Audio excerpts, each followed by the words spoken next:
Welcome to Rachabanda. This is Satish. పాఠాలు నేర్పుతుందో బతుకుకు పరీక్షలు పెడుతుందో corona శోకం మిగిలిస్తోంది. ఏడ్చి కన్నీళ్లు ఇంకిపోయేలా చేస్తోంది.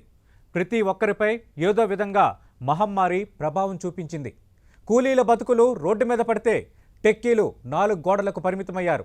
చిన్నారుల ఎదుగుదల ఎలా ఉంటుందో అర్థం కావడం లేదు. బతుకులు తిరిగి పట్టాలెక్కాలంటే, మళ్ళీ పాత రోజులు రావాలంటే ఏం చేయాలి? ముందున్న మార్గాలేంటి? వేవ్ మరణ శాసనం లిఖించింది. కట్టడి చేయాలంటే లాక్డౌన్ తప్ప వేరే మార్గం కనిపించలేదు. ఎక్కడికక్కడ తాళాలు పడిపోయాయి. చేసేందుకు పనులు లేక చాలా మంది ఆదాయం పడిపోయింది. అదే సమయంలో ఖర్చులు పెరిగిపోయాయి. అసలే అంతంత మాత్రం బతుకులు, వచ్చేదానికంటే ఖర్చయ్యేదే ఎక్కువ. దీంతో ఎలా బ్యాలెన్స్ చేసుకోవాలో తెలియక చాలా కుటుంబాల్లో కనిపిస్తున్న ఆవేదన అంతా ఇంతా కాదు.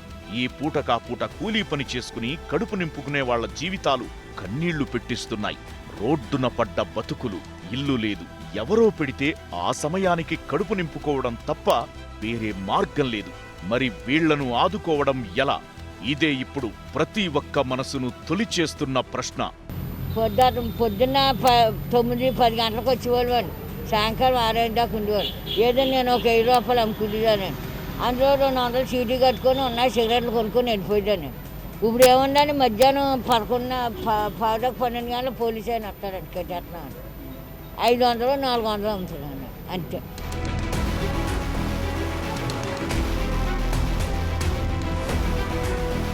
చాలా సాఫ్ట్వేర్ కంపెనీలు ఉద్యోగులతో వర్క్ ఫ్రం హోం చేయిస్తున్నాయి. ఇంట్లో ఉన్నా ఇంట్లో వాళ్లతో ఉండలేని పరిస్థితి. దీంతో ఉద్యోగులపై ఒత్తిడి పెరుగుతోంది. సమాజానికి దూరంగా ఓ మూలగదిలో ఒంటరిగా వాళ్ల పనులు వాళ్లు చేసేసుకుంటున్నారు. ఇంట్లో నుంచి బయటకు రాలేకపోవడం వల్ల శారీరక మానసిక సమస్యలు తలెత్తుతున్నాయి. జాబ్కు వచ్చినప్పుడు సరదాగా ఫ్రెండ్స్తో కొలీగ్స్తో ఉండడం చాలా మందికి అలవాటు. అది రిలాక్సేషన్ కూడా. కానీ ఇప్పుడది లేకుండా పోయింది. మహిళా ఉద్యోగుల పరిస్థితి మరీ దారుణం.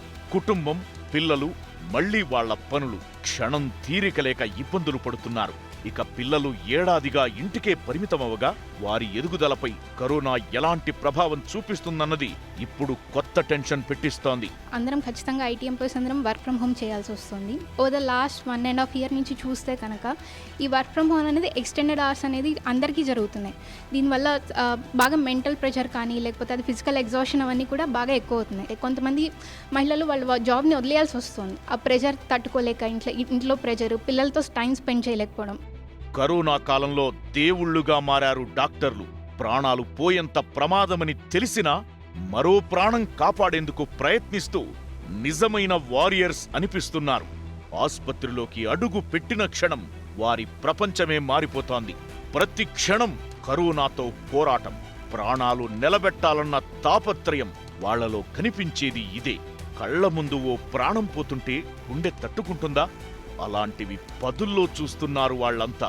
కన్నీరు కళ్లలోనే ఆపుకుని అలానే వైద్యం చేస్తున్న పరిస్థితి. అంటే పని ఒత్తిడి ఎలాగంటే, మాకు ఉన్న నర్సెస్ విధులే కాకుండా అదనంగా మేము పని చేయవలసి వస్తూ ఉంటుంది. కనీసం మాకు వసతులు కానీ సరైనటువంటివి లేవు. కనీసం మేము తెచ్చుకున్న తిండి తినడానికి కూడా మాకు సరైనటువంటి పరిస్థితులు లేవు. అలాంటప్పుడు ఇప్పుడున్న పరిస్థితుల్లో చూస్తే చాలా వరకు నర్సెస్ కోవిడ్ బారిన పడ్డారు. ఇలా కూలీ నుంచి డాక్టర్ల వరకు ప్రతి ఒక్కరి మీద కరోనా ప్రభావం చూపించింది. ఇవాళ కాకపోతే రేపు కరోనాను జయిస్తాం. ఈ పరిణామాల తరువాత భవిష్యత్తు ఎలా ఉంటుంది? రేపటి రోజును ఒకప్పటిలా మార్చుకోవాలంటే ఏం చేయాలి? చూద్దాం రచ్చబండలో.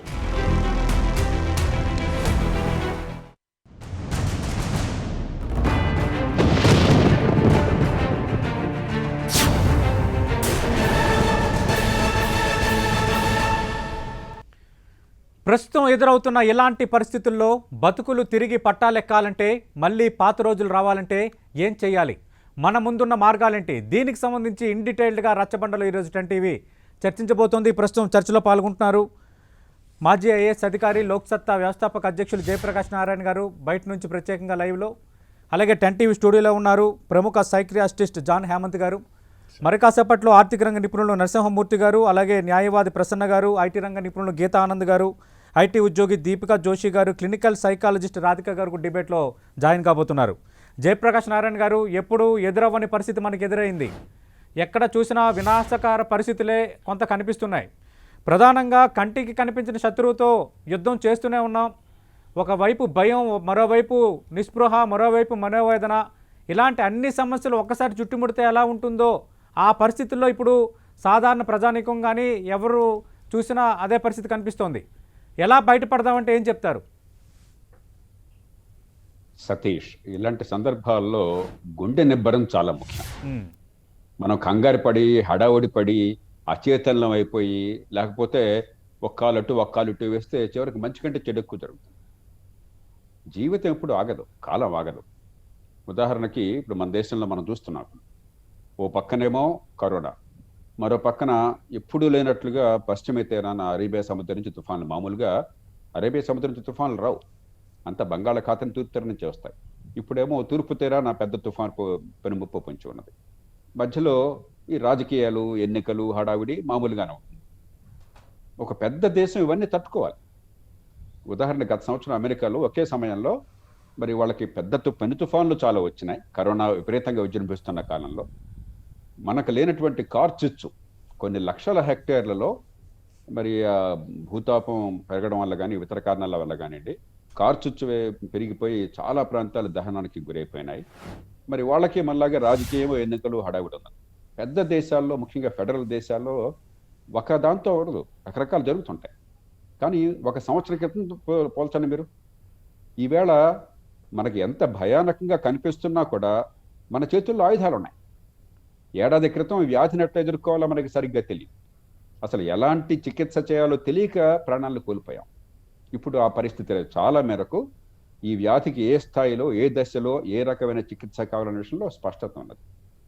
2 ఏడాది క్రితం వ్యాక్సిన్లు లేవు.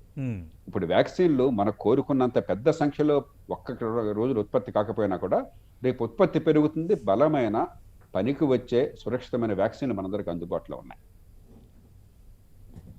అలాగే ఏడాది క్రితం డాక్టర్లు, నర్సులు, వైద్య సిబ్బంది, ఆరోగ్య సిబ్బంది వాళ్ళందరికీ టీకాలు లేవు. ఎంతోమంది వాళ్ళు ప్రాణాలు కోల్పోయారు. ప్రాణాలు అరచేతులు పట్టుకునే భయంతో వాళ్ళు బతుకుతూ మనందరి ప్రాణాలు కాపాడాలంటే సాధ్యం కాదు. ఇవాళ ఆ పరిస్థితి లేదు. కాబట్టి నిబ్బరం కావాలి. ఈ ఉపద్రవాన్ని మనం ఒక్కడే ఎదుర్కోవట్లా. మానవాళి అప్పుడప్పుడు ఇలాంటి ఉపద్రవాలు ఎదుర్కొంటుంది. కానీ ఎప్పుడూ లేనంతగా ఈవేళ మానవాళికి దీన్ని సమర్థంగా ఎదుర్కొనే శక్తి, సామర్థ్యాలు, శాస్త్ర విజ్ఞానం ఉన్నాయి. ముందు ఈ ధైర్యం కావాలి. సమాజం మొత్తంలో కావాలి, ప్రతి మనిషి మనసులో కావాలి. అయ్యో మునిగిపోయింది, అయ్యో రేపు పొద్దున ఏమవుతుందో, అయ్యో రేపు చచ్చిపోతామేమో, నాకేమన్నా జ్వరం వస్తే ఇంకా బతకనేమో, ఈ భయం అనేది మరింతగా ప్రమాదాన్ని తీసుకొస్తుంది. మొట్టమొదటి మనం చేసేది. రెండోది, పద్ధతి ప్రకారం మనం చేయాలి. ఇప్పుడు వెంటనే ఆసుపత్రుల్లో బెడ్లు, ఆక్సిజన్లు కొరత. చాలా మేరకు ఏమవుతుంది, వ్యాధి కొత్తగా పెరగడం ప్రస్తుతానికి తగ్గుముఖం పడుతుంది. ఎందుకంటే కొన్ని ఆంక్షలు ఆలస్యంగానైనా, మొట్టమొదటి నిర్లక్ష్యం చేసినా కూడా గత నెల రోజులుగా ఆంక్షలను దేశంలో చాలా ప్రాంతాల్లో ప్రజలు పాటిస్తున్నారు, ప్రభుత్వాలు కూడా నియంత్రిస్తున్నాయి. ఇప్పటికే ప్రభావం కనిపిస్తోంది. 4.5 లక్షల కేసులు రోజుకు వచ్చింది, ఇప్పుడు 2.5 లక్షల కేసుకు వచ్చింది. ఇంకా ఒక 10 రోజులు గడిచిపోయినట్టయితే అది ఇంకా 1,00,000 కేసు తగ్గిపోతుంది. ఇది ఒక్కరోజు ప్రభావం రాదు. మీరు 15 రోజుల క్రితం చర్యల వల్ల ఈవేళ ఇన్ఫెక్షన్ తగ్గుముఖం పడతాయి. నెల క్రితం చర్యల వల్ల ఇవాళ మరణాలు తగ్గుతాయి. మరణాలు ఇంకా వెంటనే తగ్గాయి, ఎందుకంటే నెల క్రితం చాలా తీవ్రంగా ఉంది కాబట్టి ఇంకో 10-15 రోజులు పడుతుంది. కానీ ఖచ్చితంగా మనం ఆ కరువు దిగుతోంది. దాన్ని నిలుపుకోవాలి. ఇక మూడోది, మనకు వ్యాక్సిన్లు వ్యాక్సిన్లు ఉన్నాయి, కానీ ఉత్పత్తి, ప్రజల చేతుల్లోకి టీకాలు అందడం పెద్ద ఎత్తున. వచ్చే 6 నెలల్లో దేశంలో కనీసం 100కి 60-70 మంది అయినా సరే ఈ 18 ఏళ్ళు దాటిన వాళ్ళందరికీ టీకాలు అందడం సాధ్యం. కానీ యుద్ధ ప్రాతిపదికన గట్టి శ్రమ చేసినట్టయితే అది చేయటం. లాంగ్ కోవిడ్ అని ఒకటి ఉన్నది. మనం గతంలో పెద్దగా భయపడలేదు, అసలు కోవిడే పెద్దగా వ్యాధి లేదు, లాంగ్ కోవిడ్ ఏమిట్లని. కానీ ఇప్పుడు లక్షల మందికి వ్యాధి సోకుతున్నప్పుడు, వాళ్ళల్లో కొంతమందికి తీవ్రమైన వ్యాధి వచ్చినప్పుడు ప్రపంచమంతా అనుభవం ఏం చెప్తోంది, దీర్ఘకాలం ఈ కోవిడ్ వ్యాధి వల్ల కొన్ని నెలల పాటు ఉండొచ్చు, సంవత్సరాల పాటు నుంచి మనకి ఇంకా తెలియదు. ఇంకా సంవత్సరం కదా ఈ వ్యాధి వచ్చి మనకి. కాబట్టి దీర్ఘకాలం ఈ కోవిడ్ వల్ల వివిధ అవయవాలు దెబ్బతినే ప్రమాదం అన్నది. కాబట్టి దానికి చికిత్స కోసం ఏర్పాట్లు కావాలి దీర్ఘకాలం. లేకపోతే మరి మానసికంగా వ్యాధికి గురై ప్రాణం పోతే అదొక దురదృష్టం. ప్రాణం కాపాడినా కూడా రేపొద్దున దీర్ఘకాలం వ్యాధి ఉంటే అది మరి ఇంకొక ఇబ్బంది అవుతుంది. దాన్ని ఎలా ఎదుర్కోవాలో మనం ఆలోచించాలి. మరి వీటన్నిటితో పాటు ముందు సమాజంలో స్థైర్యం కావాలి, ధైర్యం కావాలి, మనోనిబ్బరం కావాలి. భవిష్యత్తు నిన్నటికంటే బాగుంటుందన్న విశ్వాసం కావాలి. నేను ఖచ్చితంగా ఆశావాదిని. ప్రపంచ చరిత్రలో ఏనాడు లేనంతగా ఈవేళ మనం ఈ ఈ ఉపద్రవాన్ని ఎదుర్కొనే శక్తి మనకున్నది. అది వైద్యపరంగా, ఆరోగ్యపరంగా కావచ్చు, సామాజికంగా కావచ్చు, ఆర్థికంగా కావచ్చు. ఏనాడు లేని ఆయుధాలు, పనిముట్లు మన చేతుల్లో ఉన్నాయి, మన దేశానికే ఉన్నాయి. కాబట్టి భయం, ఆందోళన అక్కర్లేదు. ఆర్థిక వ్యవస్థ నిలబెడుతూనే మనం ఈ దేశంలో మళ్ళీ 3వ దశలో ఇంకొకసారి పెద్ద ఎత్తున ఇంకో కొత్త రకాలైనటువంటి వేరియంట్స్ వచ్చి మళ్ళీ ఇన్ఫెక్షన్స్ సోకకుండా కాపాడుకోవాలి. దానికి మన ప్రస్తుతం మన చేతుల్లో ఉన్న 2 ఆయుధాలు. ఒకటి, మనం ఆర్థిక వ్యవస్థను దెబ్బతీయకుండా ఆంక్షల్ని పాటించడము. రెండో పక్కన ఈ వ్యాక్సిన్లని అత్యధికంగా సమాజంలో అందరికీ పంపించి ఈ వ్యాధి ఒకరి నుంచి కూడా సోకటాన్ని నిరోధించగలుగుతాం. వేరే 3వ మార్గం ప్రస్తుతానికి ఏం లేదు మనకు. కాబట్టి దీన్ని భయపడాల్సిన అవసరం లేదు. దీనివల్ల మంచి కూడా ఉంది కొంత. కనీసం ఆరోగ్యం మీద బహుశా ప్రజల్లో ఆలోచన కొంత పెరుగుతుంది. 70 ఏళ్ళు నిర్లక్ష్యం చేశాం. ఈవేళ కోవిడ్ వచ్చే వల్ల వచ్చిన సమస్య కంటే ఆరోగ్య వ్యవస్థ నిర్లక్ష్యం చేయడం వల్ల వచ్చిన సమస్య వల్ల ఎక్కువ మంది ప్రాణాలు కోల్పోయారు, ఎక్కువ మంది బాధలకు గురయ్యారు. మీరు ఇందాక స్కూల్లో చూశాను. మరి లక్షల రూపాయలు ఆసుపత్రుల్లో కట్టాల్సిన పరిస్థితి పేద కుటుంబాలకు ఎందుకు వచ్చింది? మనకి ఈ దేశంలో ఆరోగ్య వ్యవస్థ అనేది లేదు కాబట్టి, ప్రజల్ని మీ చావు మీరు చావడానికి వదిలేశాం కాబట్టి. ఇప్పటికైనా మనం గతంలో జరిగిపోయింది పాఠాలు నేర్చుకోవాలి, మంచి ఆరోగ్య వ్యవస్థ నిర్మాణం చేయాలి. అట్లాగే మరో మేలు ఏంటంటే, కనీసం ప్రతి మనిషికి కూడా నా కులం ఏమిటి, నా డబ్బు ఏమిటి, నా హోదా ఏమిటి, నా పరపతి ఏమిటి సంబంధం లేదు. ఎవరికైనా వ్యాధి సోకొచ్చు, ఎవడైనా ప్రాణం పోవచ్చు. ఎవరో గొప్పవాళ్ళం కాదు. కాబట్టి విఐపి కల్చర్ పోయి సమాజంలో అందరి కోసం మనం కొన్ని ఏర్పాట్లు చేయకపోతే అందరం నష్టపోతాం అన్నది గుర్తించాలి.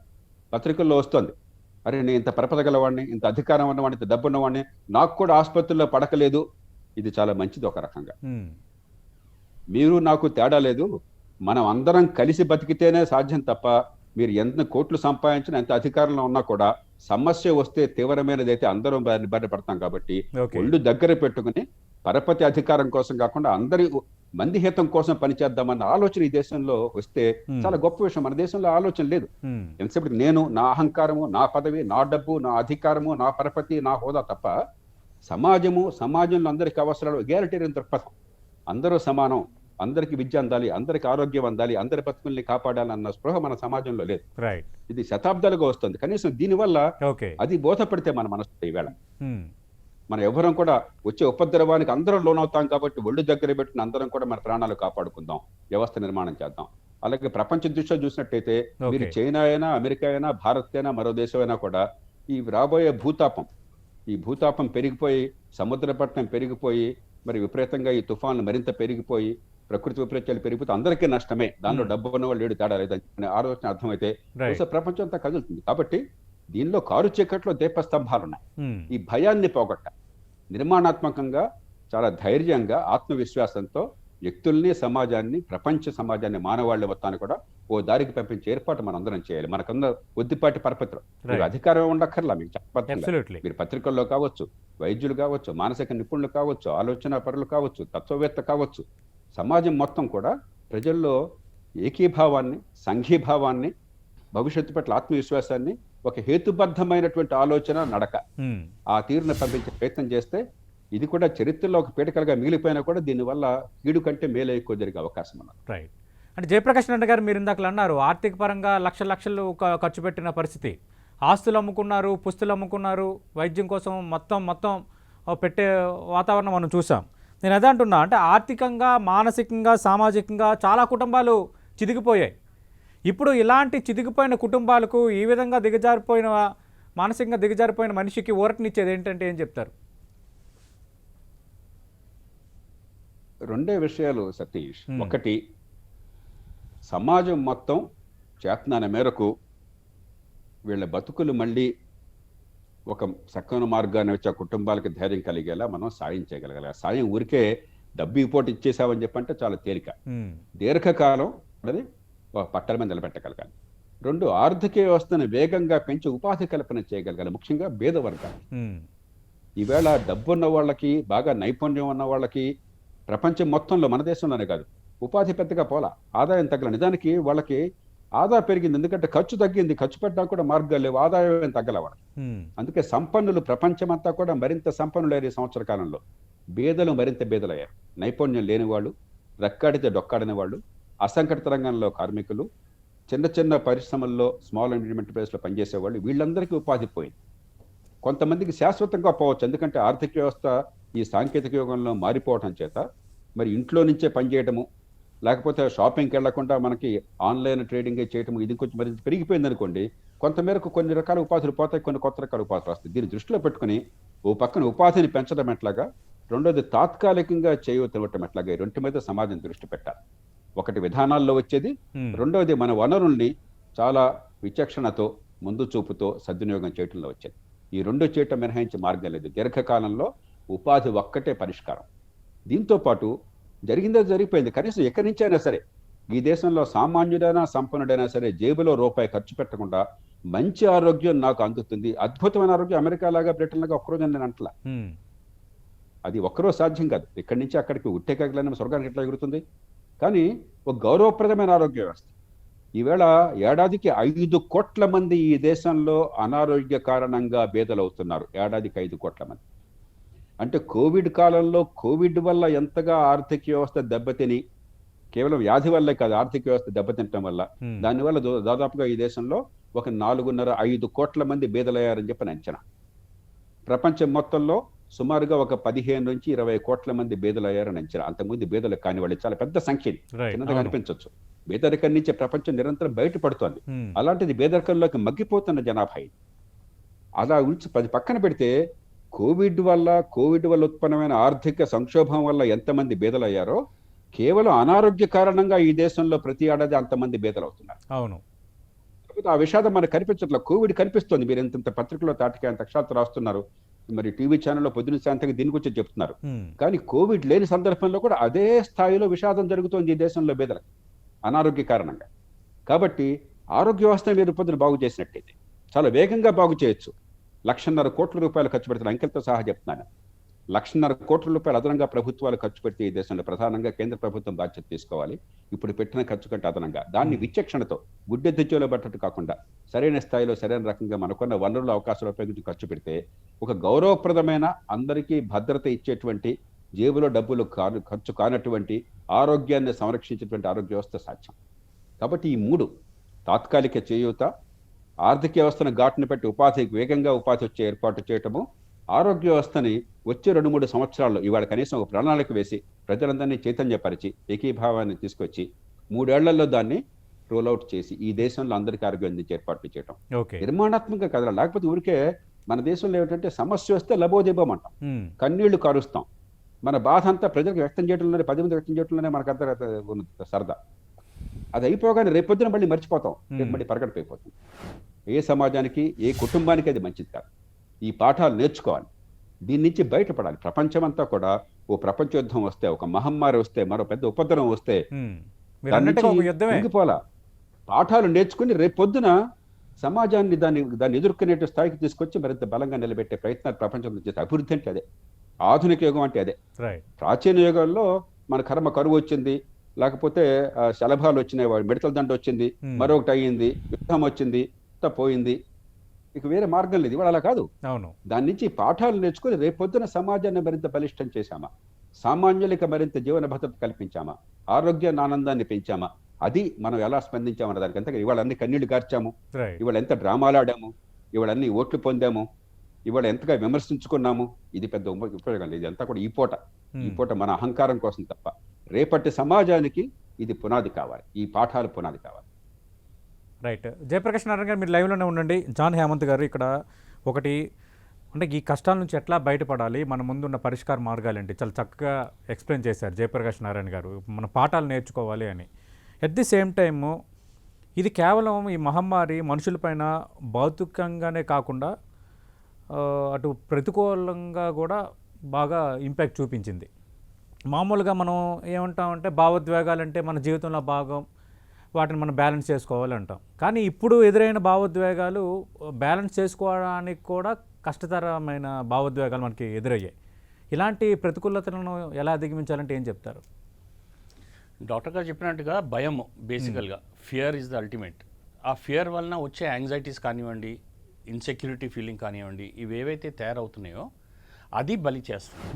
సో మానసికంగా మనకి ఇటువంటి ఏవైతే ఇబ్బందులు తయారవుతున్నాయో వాటికి ఫోకస్ చేయడం చాలా అవసరం.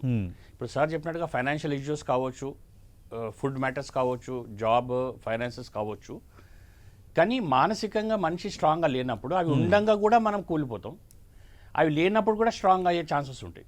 సో మానసికంగా మనం ఎంత స్ట్రాంగ్ అవుతున్నామో అది గమనించుకోవడం చాలా అవసరం. మీరు అన్నట్టుగా అంటే ఏదైనా ఒక సమస్య మనకు వచ్చినప్పుడు అంతర్గతంగా మనం కొంత ఫీల్ అవుతుంటాం, ఎదుర్కోగలగాలి. కొన్ని బహిర్గతం అవుతాయి. Yeah. కానీ ఇక్కడ ఏంటంటే లోపల బయట అంటే అంతర్గతంగా మనిషి చిదిగిపోతున్నాడు మానసికంగా, అవును. బయట ఎదురవుతున్న పరిస్థితులతోనే చిదిగిపోతున్నాడు. అవును. సో ఇప్పుడు బయట ఉండే పరిస్థితులు ఏంటంటే యూనివర్సల్ గ్లోబల్ అయిపోయింది, అందరికీ అదే సమస్యలాగా తయారైపోతుంది, ఇండివిజువల్గా అనేది లేదు. సార్ చక్కగా చెప్పారు, మీ రిచ్ పర్సన్ కావచ్చు, పూర్ పర్సన్ కావచ్చు, విలేజర్ కావచ్చు, టౌన్ పీపుల్ కావచ్చు, సమస్య అదే ఉంటుంది. సో అటువంటప్పుడు మనం మానసికంగా ఎట్లయితే కూలిపోతున్నామో, గురి అవుతున్నామో అది చాలా అవసరం. ఇప్పుడు ఫర్ ఎగ్జాంపుల్ ఆక్సిజన్, మీరు ఎంత టెన్షన్ పడి ఎంత యాంగ్జైటీ అవుతూ ఉంటే మీరు అంత ఆక్సిజన్ పీల్చుకుంటూ ఉంటారు. మీకు ఆక్సిజన్ అవైలబిలిటీ లేనప్పుడు ఆబ్వియస్లీ ఆక్సిజన్ లెవెల్స్ కింద పడిపోతూ ఉంటాయి. సో ఎప్పుడైతే మీరు మానసికంగా బ్యాలెన్స్డ్ ఉన్నా, మీకు కోవిడ్ ఉన్నప్పటికీ కూడా మీరు స్ట్రాంగ్గా ఉండగలిగితే మానసికంగా మీ ఆక్సిజన్ లెవెల్స్ సస్టైన్ చేసుకోవచ్చు, స్టేబుల్గా మెయింటైన్ చేసుకోవచ్చు. సో ఇట్లా మానసికంగా అయ్యే విషయాలు ఇంటర్నల్గా బయట ఉండే సిచ్యువేషన్ని కూడా కనెక్ట్ చేసుకోవచ్చు. సో మనం చాలా మటుకు బయట ఉండే విషయాలనే ఎక్కువ కోరుకుంటూ ఉంటాం, ఎక్కువ చూస్తూ ఉంటాం, ఎక్కువ గమనించుకుంటూ ఉంటాం. కానీ ఇంటర్నల్గా మానసికంగా మనకి ఏవైతే ఇబ్బందులు అవుతున్నాయో వాటిని కూడా గమనించుకొని వాటికి చేయాల్సిన సరైన సహాయాలు కలిగిస్తే డెఫినెట్గా బ్యాలెన్సింగ్ అవుతుంది, మనం ఇళ్ళకెళ్ళి బయటికి పడగలుగుతాం. అది అంటే ఇలాంటి ప్రతికూలత మరి ఎలా బయటపడాలి అంటారు? ఎందుకంటే ఒకప్పుడు ఒకరికొక సమస్య వస్తే అందరం చెప్పేదానికి, అవును. కానీ ఇప్పుడు ప్రపంచం మొత్తం సమస్య ఎదుర్కొంటుంది. అవును. ప్రతి కుటుంబంలోనూ ఒక రకమైన భయం ఉంది, ప్రతి కుటుంబంలోనూ ఒక రకమైన అనిశ్చితి ఉంది, ప్రతి కుటుంబంలోనూ ఒక రకమైన నిరాశ ఉంది, ప్రతి కుటుంబంలో ఒక రకమైన మనోవేదన ఉంది. సో ఇప్పుడు మన దేశంలో, మన రాష్ట్రంలో కూడా మెంటల్ హెల్త్ చాలా పూర్ అండి. మామూలుగానే ఫిజికల్ హెల్త్ ఇష్యూసే చాలా ఆర్గనైజ్డ్గా లేదు, వెల్ స్ట్రక్చర్డ్గా లేదు. అలా మానసికంగా ఉండే ప్రాబ్లమ్స్ అనేది ఇంకా దారుణంగా ఉన్నాయి. అంటే మీకు సరి అయిన పర్సనల్ లేరు, మెంటల్ హెల్త్ ఎక్స్పర్ట్స్ చాలామంది లేరు, ఉన్నవాళ్ళు చాలా బిజీగా ఉంటారు లేదా కమర్షియల్గా ఉంటారు. ప్లస్ ఉన్నా కూడా చేయటం కూడా చేయాల్సినవి చేయకుండా more of a commercial business అయిపోతుంది. సో అటువంటప్పుడు ఎక్కడో డీప్ రూటెడ్గా ఇండివిజువల్గా ఫ్యామిలీ వైజ్ కౌన్సిలింగ్స్ చేసుకుంటూ ధైర్యం చెప్పుకుంటూ వాళ్ళకి రకరకాల టెక్నిక్స్ అవైలబుల్ ఉంటాయండి. మానసికంగా మన మనసును స్ట్రాంగ్గా చేసుకోవడానికి రకరకాల టెక్నిక్స్ ఉంటాయి. వీటిని మనం అందించగలిగితే డెఫినెట్గా మనుషుల లోపల బ్యాలెన్సింగ్ అవుతుంది, వాళ్ళు ఉన్న లోపల నుంచి ఉండే ప్రాబ్లమ్స్ని కూడా బయటికి తెచ్చుకునే ఛాన్స్ ఉంటాయి. ఓకే, అంటే జయప్రకాష్ నారాయణ గారు ఇందాక చెప్పారు, ఖచ్చితంగా ప్రపంచంలో దాదాపు 15 నుంచి 20 కోట్ల మంది అత్యంత పేదరికానికి గురవుతున్నారు ఈ పాండమిక్ వల్ల. ఒక ఇండియా వైజ్ తీసుకుంటే దాదాపు 5 కోట్లకు పైగా ఉన్నారనే ఒక అంచనా అని. ఖచ్చితంగా ప్రభుత్వం అటు ఉపాధి పరంగా, ఆర్థికం పరంగా, చేతునిచ్చే పరంగా కొన్ని చర్యలు తీసుకోవాలి. ఇందాక మీకు కొన్ని సజెషన్స్ చేశారు. సమాజంగా మన బాధ్యత ఏంటి? ఒక మనోధైర్యం కల్పించేటట్టుగా, ఒక చేయూతనిచ్చేటట్టుగా సమాజంగా మనం ఏం చేయాలంటే ఏం చెప్తారు?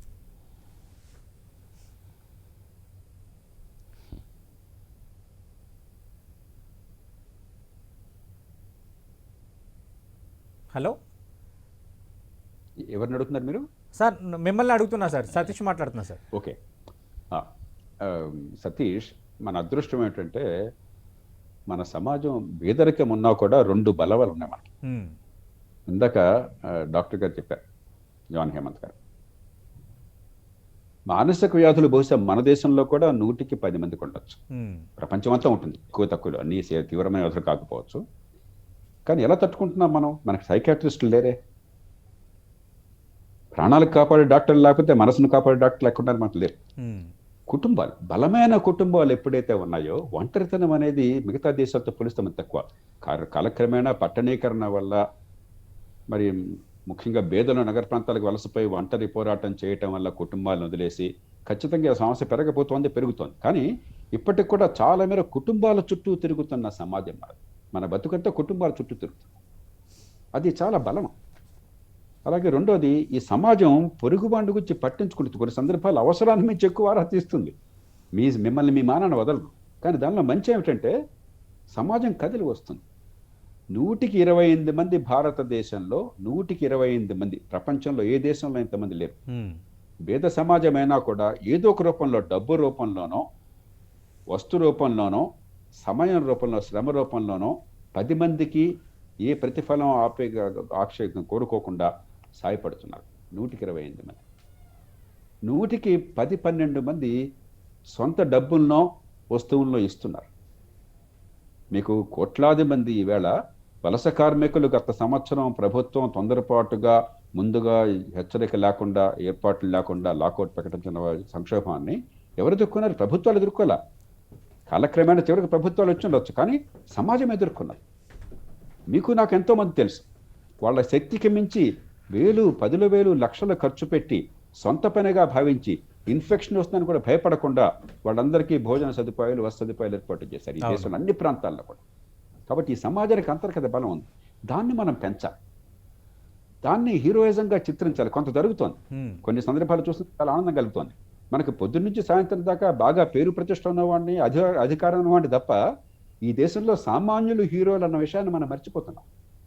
ఒక సమాజం పెరిగేది ఒక ప్రధానమంత్రి వల్ల, ముఖ్యమంత్రి వల్ల, ఒక నాయకుడి వల్ల, ఒక అధికారి వల్ల కాదు, ఆ సమాజంలో ఉన్న చైతన్యం వల్ల. అది మన దేశంలో ఉన్నది, దాన్ని మనం ప్రేరేపించాలి. ప్రభుత్వాలు నిజంగా విద్యతో ఉన్నట్టయితే మీ ప్రధానమంత్రి రిలీఫ్ ఫండ్కో మరో దానికో 100% పని చేస్తున్నారు. ఈ దేశంలో మీ డబ్బులు పెట్టి 10 మందిని పోషించడం కోసం, వాళ్ళ బాధల్ని ఎదుర్కోవడం కోసం ప్రయత్నం చేస్తుంటే ఎందుకు పన్ను రాయితీ ఎవరు? మీరు మరింత ప్రోత్సహించండి. రాజకీయ పార్టీకి విరాళం వేస్తే మీరు కానీ నేను కానీ 100% పన్ను రాయితీ. నేనే ఆ చట్టాన్ని తీసుకొచ్చాను 2009లో. ఓకే, ఈ తెహల్కా సంక్షోభం నేపథ్యంలో 2004-05లో తీసుకొచ్చాను. మంచిదే, నేను ఆహ్వానించిన చట్టం, తీసుకొచ్చిన చట్టం అది. కానీ స్వచ్ఛంద కార్యక్రమాలు, బీదల కడగంట తొలగించడానికి, ఆరోగ్యాన్ని, విద్యను ఇవ్వడానికి, సంక్షోభంలో ఉన్న కుటుంబాలను ఆదుకోవటానికి 10 మంది ముందుకు వస్తే వాళ్ళకి పని రాయితే ఇవ్వండి, మీరు ఇంకేం అవ్వక్కర్లేదు. అదొక్కటి చేయండి. ప్రభుత్వం జయప్రకాష్ నారాయణ గారు చెప్పండి, ఏమన్నారు? చాలా వ్యాలిడ్ సజెషన్ ఇది అంటున్నాను. కాబట్టి ఈ సమాజం, నేను చాలా ఆశావాది.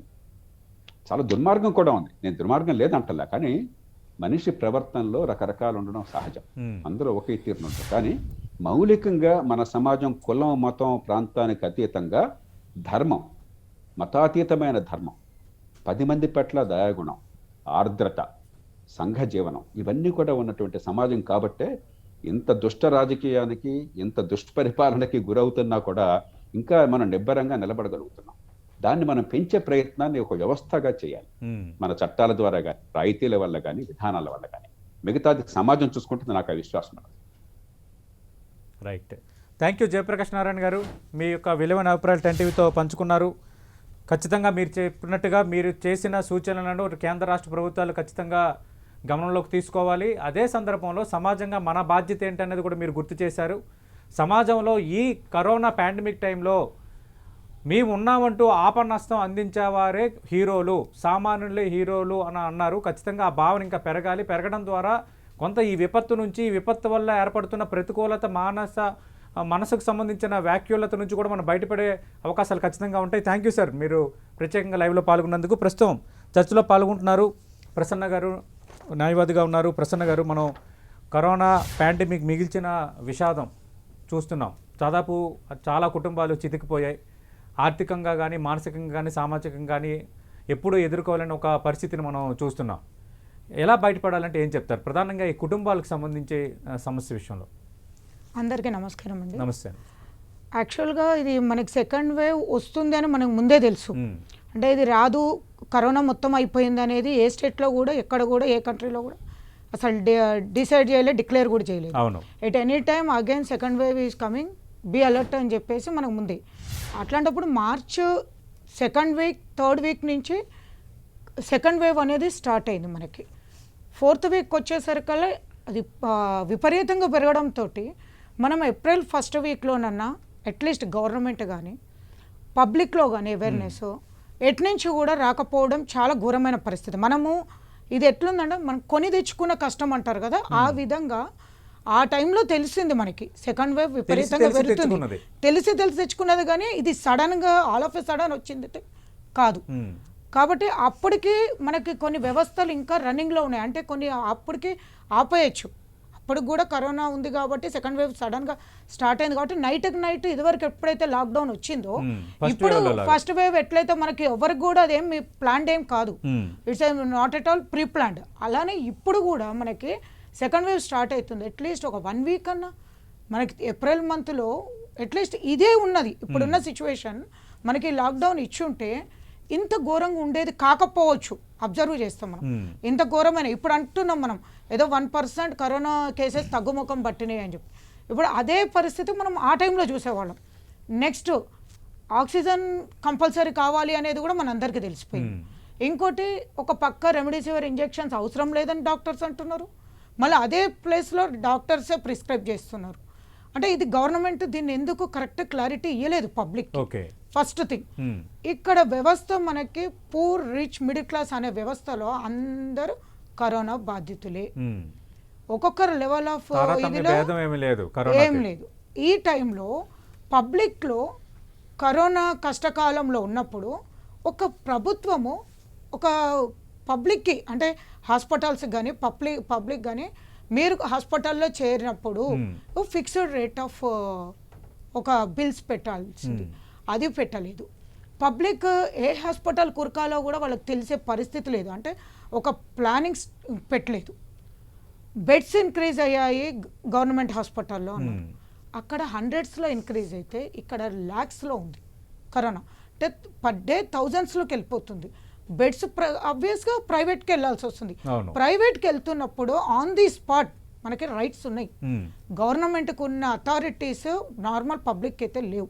అడగడానికి ఉంటే ఈ హాస్పిటల్లో ఉండి వేరే హాస్పిటల్కి వెళ్ళు అన్నప్పుడు గతి లేని పరిస్థితిలో హాస్పిటల్లో వెళ్ళే మూమెంట్ కూడా చేంజ్ కాలేము. ఇక్కడ అప్పటికే అంబులెన్సులు కష్టంగా ఉంది, మనం చూడాల్సిన పరిస్థితి. అంటే హాస్పిటల్ బిల్లు మీద ఎందుకు ప్రభుత్వము చర్యలు తీసుకోలేదు అంటే ఇక్కడ వ్యవస్థ ఆల్రెడీ వాడు తినడానికి తిండి లేదు. తినడానికి తిండి లేని పర్సన్ వాడికి మనోశక్తి రావాలి అంటే, వాడికి ఒక శక్తి అనేది బాడీలో రావాలి అంటే అట్లీస్ట్ హాస్పిటల్స్ నుంచి ఒక మంచి అంటే ఒక మనిషి మృగాలుగా కాకుండా మనం ఒకరికొకరు అంటే హాస్పిటల్లో ఉన్న కార్పొరేటర్స్ కూడా మనుషులు కాదు కదా, వాళ్ళు కూడా మనుషులే కదా. అక్కడ చితికిపోయాయి మొత్తం మానసికంగా కుటుంబాలు మీరు కూడా చూసారు. 10 లక్షల నుంచి మినిమం 10 లక్షల నుంచి అది అన్లిమిటెడ్, ఒక లిమిట్ లేకుండా కొందరైతే ఆస్తులు అమ్ముకున్న మరికొందరు. దానికి గొప్ప చిన్న ఎవరి బిజినెస్లు వాళ్ళయి, ఎంత ఇదినా చాలా మంది వరకు పూర్ పీపుల్ ఇంకా మిడిల్ క్లాస్ వాళ్ళని హాస్పిటల్ వరకు వెళ్ళారు. హాస్పిటల్ పోతే అంత బిల్లులు కట్టలేమని చెప్పి ఇంట్లో చనిపోయినాక కూడా పాజిటివ్ తోటి బరియల్ గ్రౌండ్ తీసుకెళ్లేంత వరకు కూడా చెప్పని కేసులు ఉన్నాయి. ఎందుకు చెప్పట్లేదు? ఇంటి పక్కన కూడా మా ఇంట్లో కరోనా వచ్చిందని ఎందుకు చెప్పుకోవట్లేదు? స్లమ్స్లో కానీ వాటిలో మాకు చెప్పుకుంటే మాకు ఇచ్చే నీళ్లు కూడా ఇస్తారో లేదో, మా కాలనీలో ఉండనిస్తారో లేదో, అపార్ట్మెంట్లో ఉండనిస్తారో లేదో, మేము హాస్పిటల్కి పోయి అడ్మిట్ అయితే ఇంకా మా పరిస్థితి ఏంటి? అట్లీస్ట్ అపార్ట్మెంట్స్లో ఉన్నవాళ్ళు లేకపోతే ఇండిపెండెంట్గా ఉన్నవాళ్ళు కాలనీలో ఒకరికొకరు కోఆపరేషన్ ఇంకా రాలేదు. అమ్మ ఆ ఇంట్లో కరోనా వచ్చిందంటే చాలా దూరంగా ఉండాలి, గేట్ దగ్గర తీసుకెళ్లేసి ఇంత ఫుడ్ పెట్టాలనే ఆలోచన ఇప్పటివరకు ఎవరికి రాలేదు. కొన్ని చోట్ల కొందరు చేశారు కానీ అనుకున్నంత స్థాయిలో రాలేదు, అంతగా రాలేదు. అది ఏంటంటే సోషల్ సర్వీస్గా ఎన్జిఓస్ నుంచి కొన్ని దగ్గర ఉన్న వాళ్ళు, కొద్దిగా అక్వైంటెన్స్ ఉన్న వాళ్ళు చేసుకున్న వాళ్ళు తప్పించి నోన్ పర్సన్స్ చాలా దగ్గరగా లేని వాళ్ళందరూ కూడా పట్టించుకోలేదు. అంటే అక్కడ కూడా మనం గమనించాలి. రెండోది మనకి లాక్డౌన్ పెడుతున్నారు అనేది తెలంగాణలో ఒక మూమెంట్ వచ్చేసింది. అది కూడా ఎందుకు వచ్చింది మనం గమనించాల్సింది, హైకోర్టు అక్షంతలు వేయడం స్టార్ట్ చేసింది. మీరు ఇమీడియట్లీ చర్యలు తీసుకోవాలి అన్నప్పుడు ఇది తప్పించి రాజకీయంగా అన్ని జరిగాయండి. హైకోర్టు ఎంత చెప్తున్నా కానీ కంటెంప్ట్ ఆఫ్ కోర్టు కిందకి వెళ్తుందన్నాక కూడా అదొక్కటి పక్కన పెట్టి everything is going on. Political గా ఎలక్షన్స్ అవుతున్నాయి, పొలిటికల్ గా అన్నీ జరుగుతున్నాయి.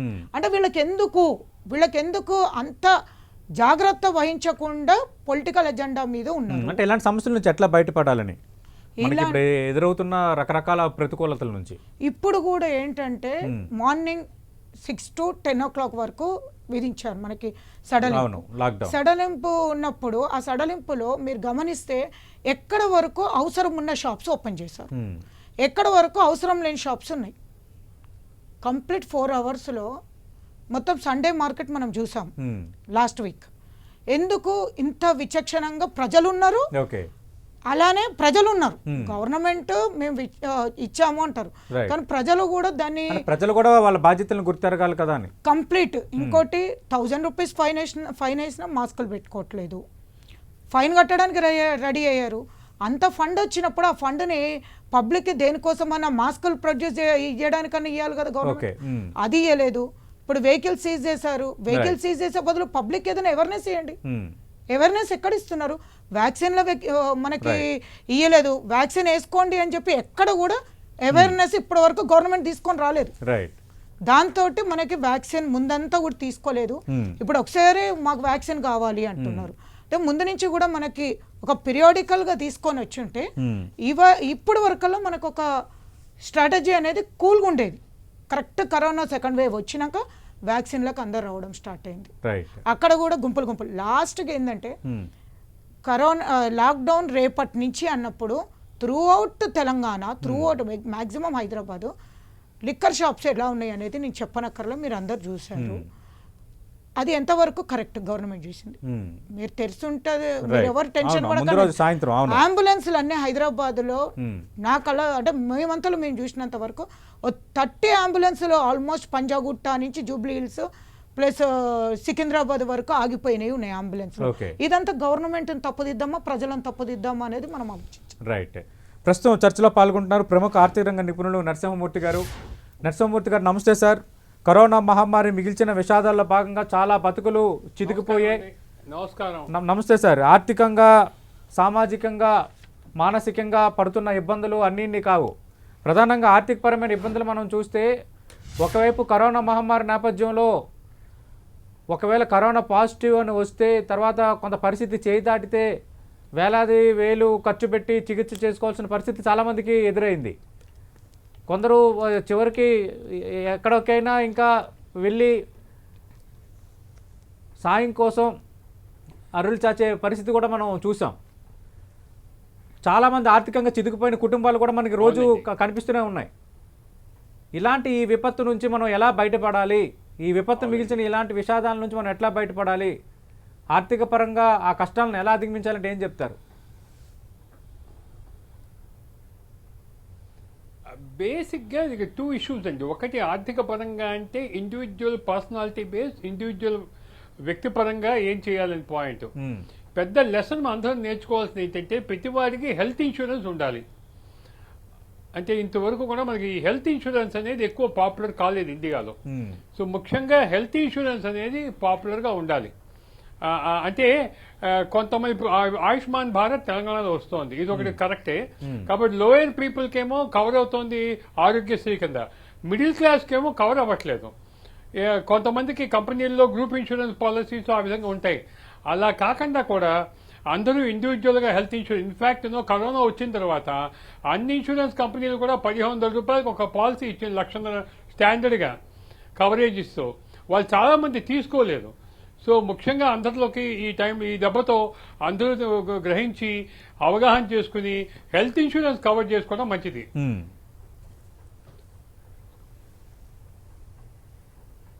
ఇంకేం చేయమంటారు? మీరు సూచించే పరిష్కార మార్గాలేంటి? ఫస్ట్ అంటే హెల్త్ ఇన్సూరెన్స్ అనేది ఫ్యూచర్ కోసం ఇప్పుడు మనం ఏం చేసేది ఉండదు. కానీ ఇవాళ కూడా health insurance scheme of all insurance companies Covid insurance scheme ఓపెన్గా ఉంది. సో అందుకని ఎవరన్నా రాని వాళ్ళు మళ్ళీ వస్తున్న భయం ఉంటే వెంటనే తీసుకోవచ్చు. ఒకటండి. రెండో విషయం ఇండివిజువల్గా అయితే ఇన్ ఫ్యూచర్లో ఈ సేవింగ్స్ కానివ్వండి ఇవన్నీ ఒక ఇష్యూ అవుతాయి. వాట్ ఎవర్ గవర్నమెంట్ బెనిఫిట్స్ ఉన్నాయి, ఫర్ ఎగ్జాంపుల్ ఈ మోదీ గవర్నమెంట్ వచ్చిన తర్వాత పెన్షన్ స్కీమ్ కూడా ఇంట్రడ్యూస్ చేసింది. ప్రతి వాళ్ళు కూడా పెన్షన్ స్కీమ్కి వెళ్ళొచ్చు. అది ఇండివిజువల్ ఏజ్ని బట్టి ప్రీమియం కట్టచ్చు. So they have lot of options. 10,000, 15,000 నెలకి 20,000 వచ్చేట్టుగా ఇన్సూరెన్స్ కట్టుకోవచ్చు. సో ఆ విధంగా కూడా ఇన్సూరెన్స్ స్కీమ్లో కూడా ఎన్రోల్ అయ్యి అది కూడా ఉపయోగం, అది కూడా తీసుకోవచ్చు అనమాట. మూడోది ఇది టెంపరీ ఫినామినా అండి.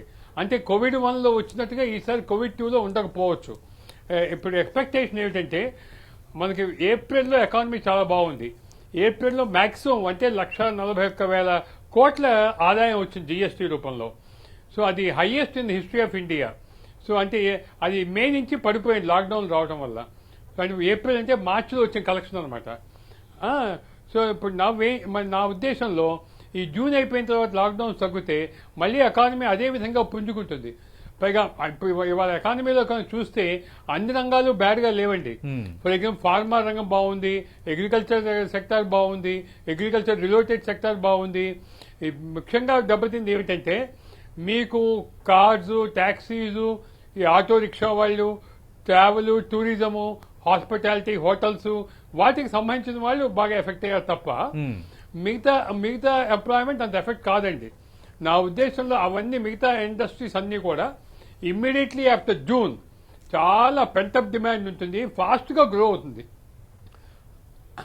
లాస్ట్ టైం మనం చూస్తే కనుక కోవిడ్ ఇంపాక్ట్ చూస్తే కనుక మనకి ఎకానమీ ఎందుకంత ఫాస్ట్గా గ్రో అయిందంటే లాస్ట్ కోవిడ్ వచ్చిన తర్వాత ఒక రకమైన మెంటల్గా ప్రజల్లో ఖర్చు పెట్టుకుందాం, టూ మచ్గా దాచుకోవద్దు, ఉన్న డబ్బుతో చక్కగా ఇల్లు బాగు చేసుకుందాం. అందుకే మీకు రియల్ ఎస్టేట్ సెక్టర్ బాగా డెవలప్ అయింది. రియల్ ఎస్టేట్కి సంబంధించినవి మీకు టైల్స్ కానివ్వండి, పెయింట్లు కానివ్వండి, సిమెంట్ కానివ్వండి, ఇండస్ట్రీ చాలా బాగా అయింది లాస్ట్ ఇయర్.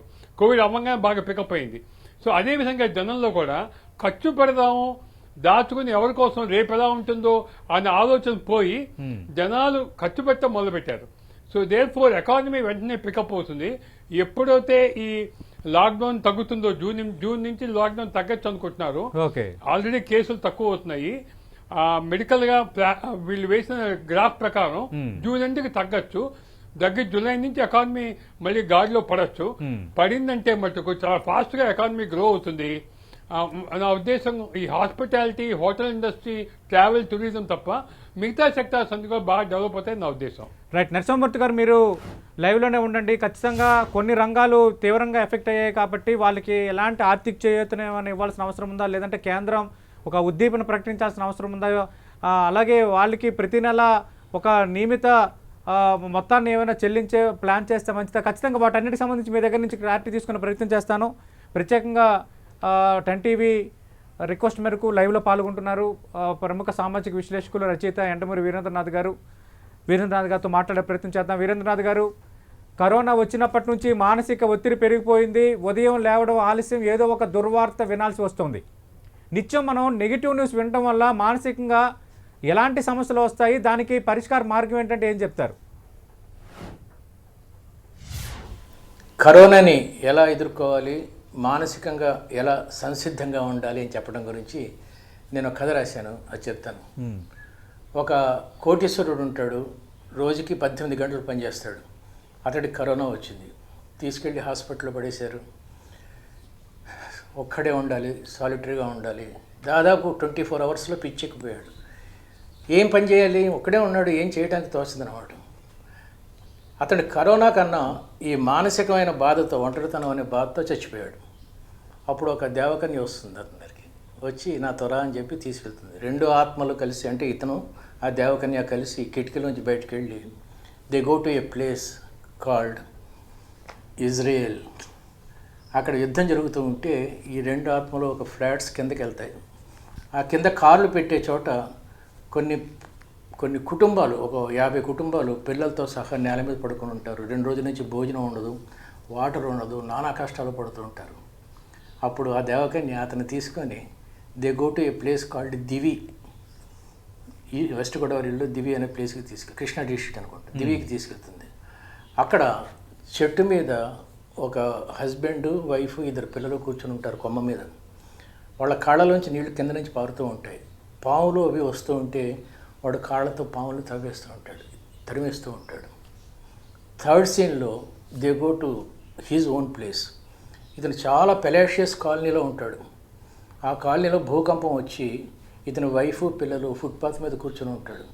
చాలా పెద్ద పెద్ద జడ్జెస్, పొలిటీషియన్స్, బిజినెస్ పీపుల్ అందరూ కూడా, ఎందుకంటే ఫైర్ ఇంజిన్స్ అవి రావడానికి చోటు ఉండదు, అన్ని భూమి విడిపోయి ఉంటుంది. ఆ ప్లేస్లో తిండి లేక ఏడుస్తూ ఉంటారు. అప్పుడు దేవకనే చెప్తుంది, ఇలాంటి కష్టాలు నీకు లేవు కదా, ఒకటే రూమ్లో నువ్వు హ్యాపీగా ఉంటున్నావు.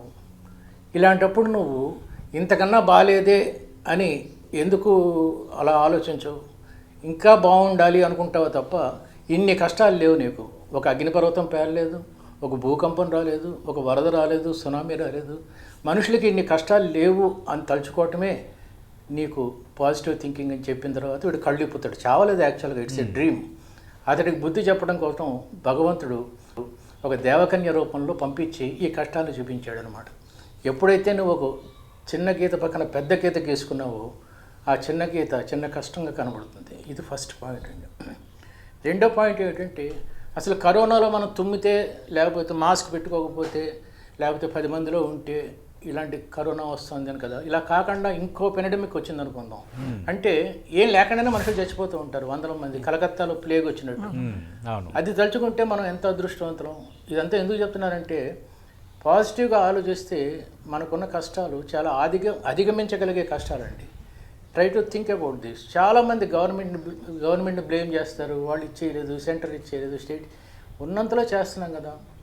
మీరు ఒక ఇల్లు కట్టుకున్నారు, దానికి 2 బాత్రూమ్లు ఉన్నాయి, ఒక 10 మంది పెళ్ళికి వచ్చారు, సడన్గా అందరికీ డిసెంటరీ విరోచనాలు వచ్చినాయి, మీకున్న 2 బాత్రూమ్లే, ఏం చేస్తారు? అప్పటికప్పుడు కట్టలేరు కదా ఇల్లు, బాత్రూమ్స్. ఇలాంటి ప్రాబ్లమ్స్ వచ్చినప్పుడు గవర్నమెంట్ చేయగలిగినంత చేస్తుంది.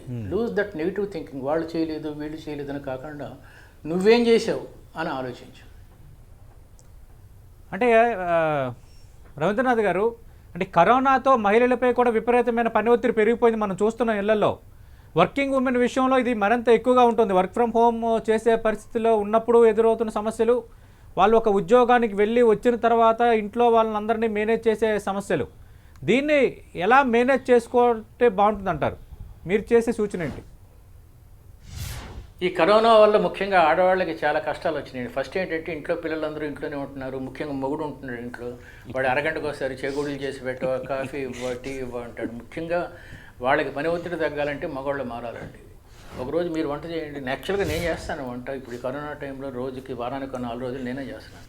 అంటే ట్రై టు పార్టిసిపేట్, వాళ్ళ దాంట్లో వర్క్లో మీరు చేసుకోండి. ఎంతమందికి సేవ చేయాలి? ఇప్పుడు ఈ పిల్లలు, ముఖ్యంగా పిల్లల మీద చాలా ఎఫెక్ట్ ఉంటుంది వీళ్ళు. ఎందుకంటే స్కూల్కి వెళ్తారు, 10 మందిని కలుసుకుంటారు, ఆడుకుంటారు, ఇవన్నీ పోయి ఇంట్లోనే ఉండాల్సి వచ్చేసరికి ముఖ్యంగా టీవీ, స్పోర్ట్స్, గేమ్స్, ఈ కంప్యూటర్ గేమ్స్, సెల్ ఫోన్స్, వీటిని వాడి మొహాన్ని కొట్టేసి మీ మీరు చావండ్రా అనొద్దండి దయచేసి.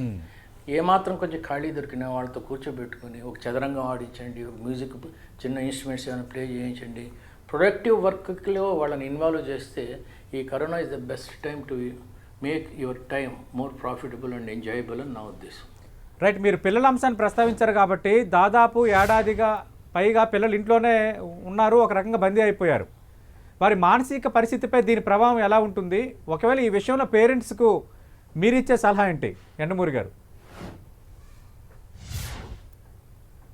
పేరెంట్స్కి పిల్లలకి మధ్య చాలా గొడవలు జరుగుతాయండి. దీంట్లో ఏంటంటే ఆర్గ్యుమెంట్స్ ఎక్కువ అవుతూ ఉంటాయి. ఎందుకంటే నిరంతరం వాళ్ళు స్కూల్కి పోతారు, ఈయన ఆఫీస్కి పోతారు. అలా కాకుండా అందరూ ఒకటే చోట, ప్రత్యర్థులు, శత్రువులు అందరూ ఒకటే ఇంట్లో ఒకే యుద్ధ స్థలంలో ఉన్నట్టు చాలా ఆర్గ్యూ చేసుకుంటూ ఉంటారు. అది ఇక్కడ ఎందుకు పెట్టామని.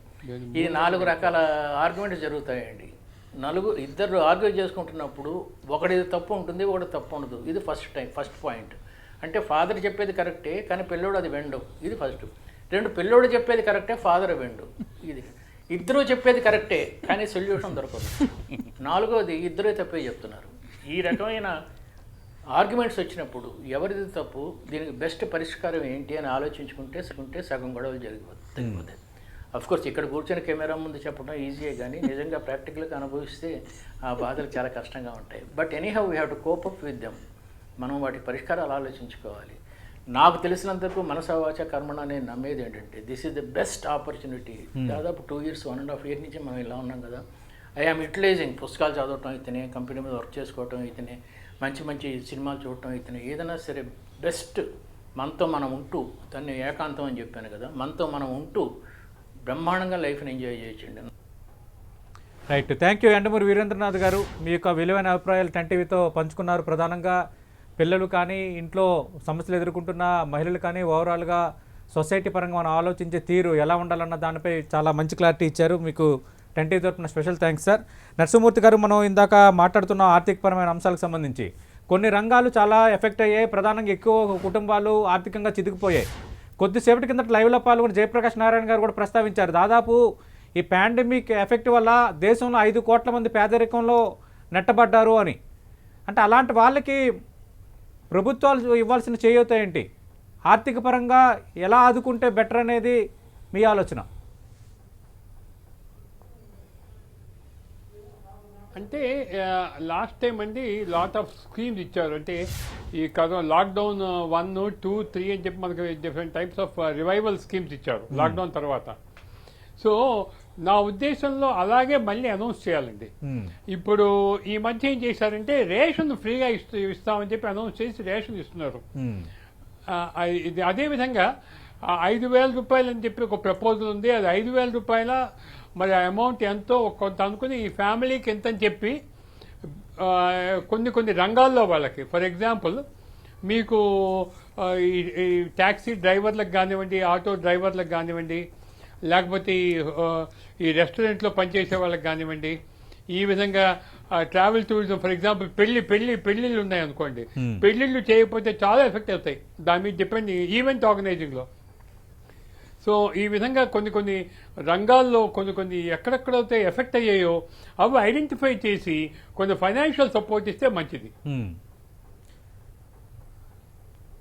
అంటే ఏమైనా ఉద్దీపన కప్పులు పెట్టి రేషన్ ఇవ్వటం అనేది కదా కంటిన్యూ చేస్తే అదే ఉద్దీపనలు ఆల్రెడీ 5 ఉద్దీపనలు ఇచ్చారు.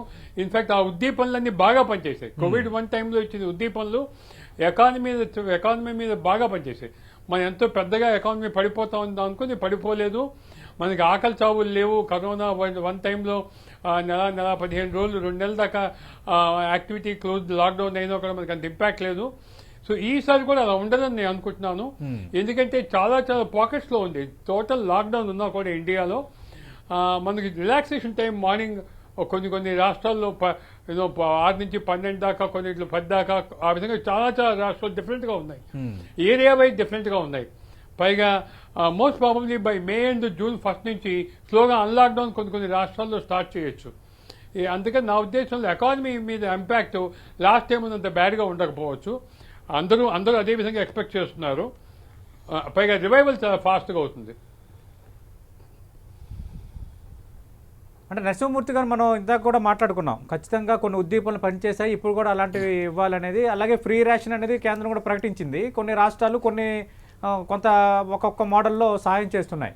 కానీ మనం చూస్తే ఈ అసంఘటిత రంగ కార్మికులు కానీ, తర్వాత రోజువారీ కూలీలు, వాళ్ళ బతుకులు ఇంకా వర్ణనాతీతం, వాళ్ళు ఎదుర్కొంటున్న సమస్యలు, వాళ్ళకి తక్షణం మనం చేయాల్సిందేంటి? రేషన్ ఒకటి ఇస్తే సరిపోతుందా? ఏం చేస్తే బాగుంటుంది అనేది మీ సూచన? రేషన్ కాదండి, అదే ఒక 5,000 దాకా, ఫ్యామిలీకి 5,000 దాకా ఐడెంటిఫై చేసి ఇస్తే బాగుంటుంది. అంటే ఇదివరకు రోజుల్లో లాస్ట్ టైం ప్యాకేజ్లో ఆ విధంగా ఇవ్వలేదు. లాస్ట్ టైం ప్యాకేజ్లో ఏం చేశారంటే అందరికీ రేషన్ ఇచ్చారు ఫ్రీగా. అది కాక డిఫరెంట్ తోపుడు బండ్ల వాళ్ళకని చెప్పి డిఫరెంట్ ఉద్దీపన ప్యాకేజీల్లో ఫ్రీగా లోన్లు ఇచ్చారు, అన్సెక్యూర్డ్ లోన్స్. సో అదేవిధంగా ఈసారి ఇస్తారా, లేకపోతే కొంత 5,000 రూపాయల చొప్పున ఫ్యామిలీకి 5,000 చొప్పున ఇస్తారా కొంత ఐడెంటిఫై చేసిన ఫ్యామిలీస్కి? ఆ రెండింటిలో ఒకటి మటుకు చేయక తప్పదు. ఇక రాబోతున్న రోజుల్లో ఇది ఆర్థికంగా చాలా కష్టాలు మిగిల్చింది కాబట్టి పొదుపు పరంగా మధ్యతరగతి జీవితాలు కానీ, వేతన జీవులు కానీ ఎలాంటి జాగ్రత్తలు తీసుకుంటే బాగుంటుందంటారు?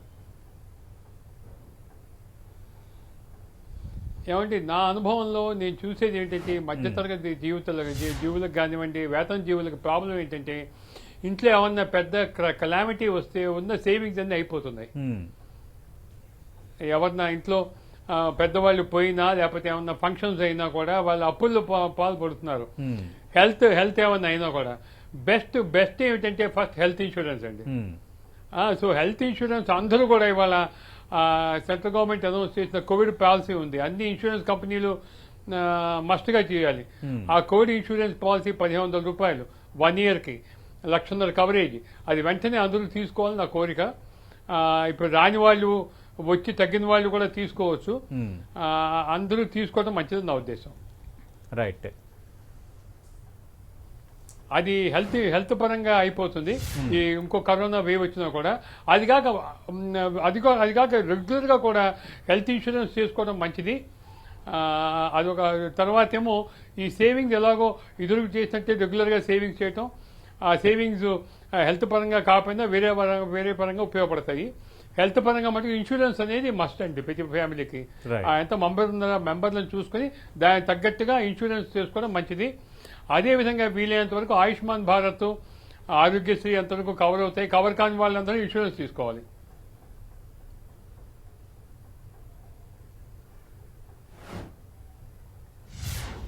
రైట్, థ్యాంక్ యూ నరసింహమూర్తి గారు. మీ యొక్క అభిప్రాయాలు 10 టీవీతో పంచుకున్నారు. అటు ఆర్థిక పరంగా ఖచ్చితంగా పొదుపు మంత్రం పాటించాల్సిందే, అలాగే అటు తీవ్రంగా దుర్భర పరిస్థితులు ఎదుర్కొంటున్న ఆ కూలీలు కానీ, రోజువారీ కూలీలు కానీ, అసంఘటిత రంగ కార్మికులు, ఇలాంటి బతుకులను తిరిగి పట్టాలెక్కించడానికి ఖచ్చితంగా అలాంటి కుటుంబాలను గుర్తించి 5,000 రూపాయలు నెలకి సాయం అందించే తరహా ఒక బృహత్ ప్రణాళిక కేంద్రం కానీ ప్రభుత్వాలు కానీ సిద్ధం చేస్తే చాలా వరకు వాళ్ళకి ఓటునిచ్చే అంశంగా నరసింహమూర్తి గారు చెప్తున్నారు. స్పెసిఫిక్గా చెప్తోంది ఈ పాండమిక్ మిగిల్చిన విషాదం ప్రధానంగా ఆరోగ్యపరంగా ప్రతి ఒక్కరు ఇన్సూరెన్స్ చేసుకోవాల్సిన అవసరాన్ని మరోసారి గుర్తు చేసింది. ఇన్సూరెన్స్ చేసుకోవాలని నరసింహమూర్తి గారు పాయింట్అవుట్ చేస్తున్నారు. థ్యాంక్ యూ నరసింహమూర్తి గారు, మీ యొక్క ఒపీనియన్స్ 10 టీవీతో పంచుకున్నారు. రైట్, జాన్ హేమంత్ గారు, ఇప్పుడు చాలా అంశాలు మనం మాట్లాడుతున్నాం. జయప్రకాష్ నారాయణ గారితోని ఆర్థికపరమైన అంశాలు, సమాజం ఎట్లా ఉండాలి, మన బాధ్యత ఏంటి, మనం ఏం చేయాలన్న అంశాలన్నీ మనం మాట్లాడుకున్నాం. అలాగే నరసింహమూర్తి గారు ఆర్థిక పరంగా మనం ఏ విధంగా ఉండాలో ఆయన చెప్పారు. అలాగే ఈ బాంధవ్యాలు, ఫ్యామిలీస్, పిల్లల్ని ఎట్లా డీల్ చేయాలి, మహిళలు పడుతున్న ఇబ్బందుల్లో మగవాళ్ళు ఏ విధంగా సాయం చేయాలన్న అంశాన్ని నందమూరి వీరేంద్రనాథ్ గారు ఎగ్జామ్తో సహా చెప్పారు. అంటే ఇక్కడ ఎక్కువ మంది, అంటే మీ దగ్గరకు వస్తున్న కంప్లైంట్లో ఎక్కువ మంది ఎలాంటివి ఉంటున్నాయి? కొందరేమో ఎక్కువగా భయానికి లోనవుతున్నారు, కొందరేమో ఎక్కువగా నెగిటివ్ థింకింగ్లో ఉంటున్నారు. ఇంకా ఏ తరహా సమస్యలు, ఏ తరహా సమస్యలతో మీ ముందుకు వస్తున్నారు? ఎక్కువ అండి పిల్లల గురించి అండి. ఓకే, అంటే హస్బెండ్ వైఫ్ ఇష్యూస్ వాళ్ళు సార్ట్అవుట్ చేసుకుంటారండి, అది కొత్త కాదు వాళ్ళకు, ఎప్పుడు నడిచే విషయాలే అవి. కానీ పిల్లల దగ్గరకు వచ్చే వరకు ఏంటంటే స్కూల్ లేనందుకు, పర్టికులర్గా చిన్న పిల్లలండి, వాళ్ళకి స్కూల్ లేదు. పెద్ద పిల్లలన్నా ఏదో ఒక పుస్తకం పట్టుకుని ఏదో చదువురా అంటే ఏదో చదువుకొని ఎట్లా మేనేజ్ చేసుకునే సిచ్యువేషన్ ఉంటుంది. చంటి పిల్లలు, ప్రీ స్కూలర్స్ కానివ్వండి, ప్రైమరీ స్కూల్ పిల్లలు కానివ్వండి, వాళ్ళకు కంపల్సరీగా ఒక ఎడ్యుకేటర్ ఉండాలి తోడు. పేరెంట్ అన్నా టీచర్ అన్నా ఉండి వాళ్ళని గమనించుకుంటూ వాళ్ళకి సాయం చేసుకుంటూ పోవాలి. అక్కడ ఇబ్బందులు వస్తున్నాయి. ఎందుకనంటే pre school and primary school లెవెల్లో టీచింగ్ చేయాలని అంటే ఒక ఎక్స్పర్టీస్ ఉండాలండి. ఎవరంటే వాళ్ళు చదువు చెప్పేయటం ఉండదండి. అలాగే ప్రీ స్కూల్ ఎక్స్పర్ట్స్ చేయాల్సిన యాక్టివిటీస్ ఏవైతే ఉంటాయో అది ఇంట్లో కూడా కంపల్సరీగా మనము కంప్లీట్ చేసుకోగలిగితే అద్భుతంగా వర్కౌట్ అవుతుంది. కానీ వాళ్ళని ఎడ్యుకేట్ చేయాలి, పేరెంట్స్ కూడా ఎడ్యుకేట్ చేయాలి. ఇది ఇలా మీ పిల్లలతో వర్క్ చేయవచ్చు, వాళ్ళకి ఇలాంటి యాక్టివిటీస్ ఇవ్వచ్చు, ఇది ఇవ్వటం వల్ల వాళ్ళు బాగుపడతారు అన్నట్టు ఒక పాయింట్. ఇప్పుడు ఫర్ ఎగ్జాంపుల్ యునైటెడ్ నేషన్స్ది టార్గెట్ ఉంది 2030 సంవత్సరం వచ్చే వరకు మన పిల్లలు పెద్దగా అయినప్పుడు వాళ్ళు అటువంటి సమస్యలను 2030లో గమనించుకోగలుగుతారా, మేనేజ్ చేసుకోగలుగుతారా, సస్టైన్ అవ్వగలుగుతారా, దానికి చర్యలు తీసుకోవాలి అని గైడ్ లైన్స్ చాలా స్పష్టంగా ఉన్నాయి. యునైటెడ్ నేషన్స్ లెవెల్లో, గ్లోబల్ లెవెల్లో, మన దేశంలో ఎడ్యుకేషన్ డిపార్ట్మెంట్తో కొత్త వచ్చిన ఎన్ఈపీ ప్రోగ్రామ్ ప్రకారంగా కూడా. కానీ అవి ఎంతవరకు ఇంప్లిమెంట్ అవుతున్నాయి? ఎందుకంటే పిల్లలు గ్రో అవుతూనే ఉన్నారు, ఈ పాండమిక్లో లాక్డౌన్లో అయితేనే ఉంటున్నాయి, సమయం గడుస్తూనే ఉంది. ఈ టైంలో పిల్లలు మూవ్ అయిపోతూనే ఉన్నారు వాళ్ళ లెర్నింగ్ ఏజ్ ప్రకారంగా. అవును. సో ఇటువంటి అప్పుడు ఇంటర్వెన్షన్, ఇంట్లో పిల్లలు ఉండి వాళ్ళు సమస్యగా తయారవుతున్నారు అని కంప్లైంట్ చేసే బదులు ఇది ఒక ఇంతక వీరేంద్రనాథ్ గారు చెప్పినట్టుగా, వీరేంద్ర చెప్పారు చిన్నపాటి యుద్ధాలు జరుగుతున్నాయి పేరెంట్స్ కి పిల్లలకి, అంటే ఇది ఒక అవకాశం, ఇది ఒక పేరెంట్ గా మేము కూడా ఎక్స్పీరియన్స్ చేస్తుంది. But you take it as an opportunity. ఒక అవకాశంలో తీసుకొని మన పిల్లల్ని మనం ఎలా డెవలప్ చేసుకోవచ్చు. ఒక 10 ఏళ్ల తర్వాత పరిస్థితులు ఎలా ఉంటాయి, ఇప్పుడే ఇలాంటి పరిస్థితులు, రేపు ఏమవుతుందో తెలియదు. 10 ఏళ్ల తర్వాత ఎటువంటి పరిస్థితులు ఉంటే ఒక ఐడియాతోని మనం ఈ రోజు పిల్లలకు కావాల్సిన లైఫ్ స్కిల్స్ సరిగా డెవలప్ చేసుకుంటూ, స్కూల్ రెడీనెస్ స్కిల్స్ కూడా. ఇప్పుడు ఫర్ ఎగ్జాంపుల్ చాలా మంది పిల్లలకు చదువు రాదండి, రీడింగ్ స్కిల్స్ లేవండి, రైటింగ్ స్కిల్స్ లేవండి. స్కూల్లో కూడా ఏదో అడావిడిలో తొందరగా ఏదో టీచర్లు చదివేసి ఎక్స్ప్లెయిన్ చేసేయడం అవుతుంది. కానీ పర్టికులర్గా బుక్ తీసుకొని ఫింగర్ పట్టుకొని ఒక్కొక్క వర్డ్ చదువుకుంటూ అనే కాన్సెప్ట్ లేదండి మన స్కూల్స్లో. దానివల్ల ఏమైపోతుంది, పిల్లలకు రీడింగ్ స్కిల్స్ లేవు. రీడింగ్ స్కిల్స్ లేనప్పుడు రైటింగ్ స్కిల్స్ కూడా పూర్ ఉన్నాయి. సో ఇంట్లో ఉన్నప్పుడు అవకాశం తీసుకొని పేరెంట్స్ డెఫినెట్గా రీడింగ్, రైటింగ్ స్కిల్స్ మీద ఫోకస్ చేశారనుకోండి, పిల్లలు వాళ్ళకి వాళ్ళు చదువుకుంటూ ఎంజాయ్ చేసుకుంటూ they will keep themselves busy. ఇక్కడ రీడింగ్ రాదు, అక్కడ రైటింగ్ రాదు, ఇంకా పైనుంచి గ్యాడ్జెట్స్కి అలవాటు అయిపోవటము, మళ్ళీ ఇంటి గొడవల సిచ్యువేషన్లు ఇవన్నీ చూసుకొని పిల్లలు చాలా స్మార్ట్ అండి. వాళ్ళ సిచ్యువేషన్ని చూసుకొని వాళ్ళకి ఏది కావాలో వాళ్ళు అడ్జస్ట్ చేసుకుంటూ ఉంటారు. కానీ మనం సరైన వాతావరణం క్రియేట్ చేసి లెర్నింగ్, రీడింగ్, రైటింగ్ యాక్టివిటీస్ సరిగ్గా మనం ప్రొవైడ్ చేసి ఇంట్లో క్రియేట్ చేస్తే డెఫినెట్గా పిల్లలు వాళ్ళకి వాళ్ళు బిజీగా అవుతారండి. ఇంటి పనులు కూడా చేయడానికి రెడీగా ఉంటారండి పిల్లలు, మనం చేయనియం. ఇప్పుడు ఫర్ ఎగ్జాంపుల్ ఒక 3 year old చైల్డ్ అండి చీపురు పట్టుకుని ఇల్లు ఊడుస్తాడండి, వాడు చాలా ఇష్టం చేయటం, మనం చేయనియం. ఎందుకంటే మనకు అడిషనల్ బర్డన్, వాడు ఊడ్చడం కన్నా ఇంకెక్కువ మురికి చేస్తాడు కాబట్టి మనం దూరం చేస్తాడు. But that is how skills are developed. ఇప్పుడు పిల్లలకు మనం సరైన అవకాశం కలిగించి వాళ్ళు చేయాల్సిన పనులు వాళ్ళకి చేయడానికి అలవాటు చేస్తే అయిపోతుందండి. ఇప్పుడు 4-5 year పిల్లలండి వంటలు చేయటం మొదలు పెట్టారండి ఇంట్లో. మనం చేయనిస్తామా, చేయి కాల్చుకుంటాడు, చేయి కోసుకుంటాడు, ఈ భయాలు. అంటే ఇక్కడ ఫైనల్ గా మన భయాలే పెద్ద problem. So our own fears are becoming a big barrier for our development. So fear ఎక్కడో పక్కన పెట్టి ఆపర్చునిటీస్ని యూటిలైజ్ చేసుకొని మన పిల్లలకు సరైన అవకాశం కలిగిస్తే ఇట్ వర్క్స్ అవుట్ అండి. రైట్. ఇందాక అన్నారు సార్ కూడా 4 రోజులు వారంలో తన కూడా వంటలు చేస్తారని. చేయొచ్చండి, అందరు వంటలు చేసుకుంటే ఇట్లా ఫ్యామిలీ కమ్యూనిటీ లాగా వర్కౌట్ అవుతుంది. అది ఆడామే మనిషి పనిలే, wife only has to do, mother only has to do అనే కాన్సెప్ట్స్ పెట్టిపోయినాయండి. Everybody should participate, everybody should know what is what. రేపు రోజు ఒక్కరే అయిపోయారు అనుకోండి, ఐసోలేట్ అయిపోయారు, నీ వంట నువ్వు చేసుకొని తినాల్సిందే, నీ హౌస్ కీపింగ్ నువ్వు చేసుకోవాల్సిందే. అది మనం ఎంత చిన్న వయసు నుంచి పిల్లలకు అలవాటు చేస్తే డెఫినెట్గా అది ఒక లైఫ్ స్కిల్ లాగా తయారైపోయి రాను రోజుల్లో మనకు అది పనికి వస్తుంది. రైట్. ప్రస్తుతం చర్చలో పాల్గొంటున్నారు క్లినికల్ సైకాలజిస్ట్ రాధిక గారు. రాధిక గారితో మాట్లాడే ముందు రైట్ ప్రసన్న గారు, ఇందాక ఎదురవుతున్న పరిస్థితుల కోసం మనం మాట్లాడుకుని ఇప్పుడు ఎలా బయటపడాలన్న దానిపైన ప్రతి ఒక్కరూ కొంత ఇప్పటికొక భయంలోనే ఉన్నారు. కరోనా వచ్చిన వాళ్ళు కరోనా తగ్గిన తర్వాత బ్లాక్ ఫంగస్ లాంటి వ్యాధులు వస్తాయేమో, ఇంకేమైనా రిప్రికేషన్స్ వస్తాయేమో, కొందరికేమో గుండెపోటు వస్తుంది అంటున్నారు, కొందరికేమో షుగర్ పెరిగిపోతుంది అంటున్నారు అని ఆ భయంలో ఉన్నారు. కరోనా రాని వారు కరోనా వస్తుందన్న ఒక భయంలో ఉన్నారు. ఒకవైపు ఆ భయం, రెండో వైపు ఏ సమయంలో ఏ దుర్వార్త వినాల్సి వస్తుందో బంధువులది కానీ సన్నిహితులది కానీ అన్న అదొక రకమైన భయం. 3 ఈ జాగ్రత్తలు తీసుకునే క్రమంలో భయం. 4 కుటుంబ సభ్యులు ఇంకెవరికైనా వస్తుందేమన్న భయం. ఇన్ని రకాల భయాల మధ్య ఒక మనిషి నలిగిపోతున్నాడు. ఇంకొక భయం కూడా స్టార్ట్ అయింది ఏంటంటే థర్డ్ వేవ్లో పిల్లలు ఎఫెక్ట్ ఇస్తారు అని చెప్పి అందరికి ఇప్పుడు వరకు మనం చూస్తున్న ఒక ఎత్తు అయితే థర్డ్ వేవ్లో పిల్లలు ఎఫెక్ట్ చేయడం అనేది ప్రతి ఒక్క పేరెంట్స్కి అది రాకముందే భయపడుతున్నాం. అది ఎలా తట్టుకోగలుగుతాము, దాన్ని ఎట్లా అధిగమించాలి అనేది. అంటే దీంట్లో మనం ముందు నుంచి చూస్తే ఇంకా వ్యాక్సిన్ వేసుకున్న తర్వాత కొన్ని రోజుల వరకు కొన్ని పాటించాలి అనేది చెప్పారు.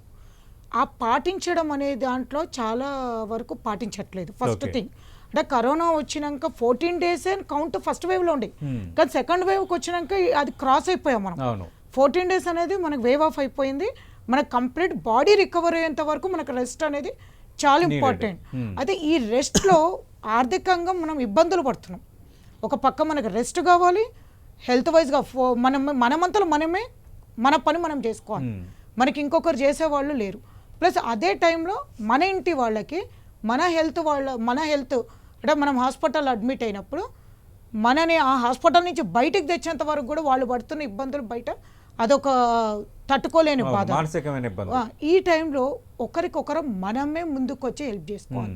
ఒకప్పుడు బార్టర్ సిస్టమ్ అనేది ఉండేది, ఇప్పుడు మళ్ళీ మనం అది తెచ్చుకునే పరిస్థితికి వచ్చింది. ఏంటంటే నా నుంచి నీకు హెల్ప్ చేయగలుగుతాను, నీ నుంచి ఏం హెల్ప్ చేయగలుగుతావు అనేది ఒకరినొకరము అర్థం చేసుకొని ముందుకు పోయి అదే అట్మాస్ఫియర్ని ఇంట్లో కూడా మనము కంపల్సరీ భర్త నేను పని చెయ్యొద్దు అనే రూల్స్ తీసేసుకోవాలి.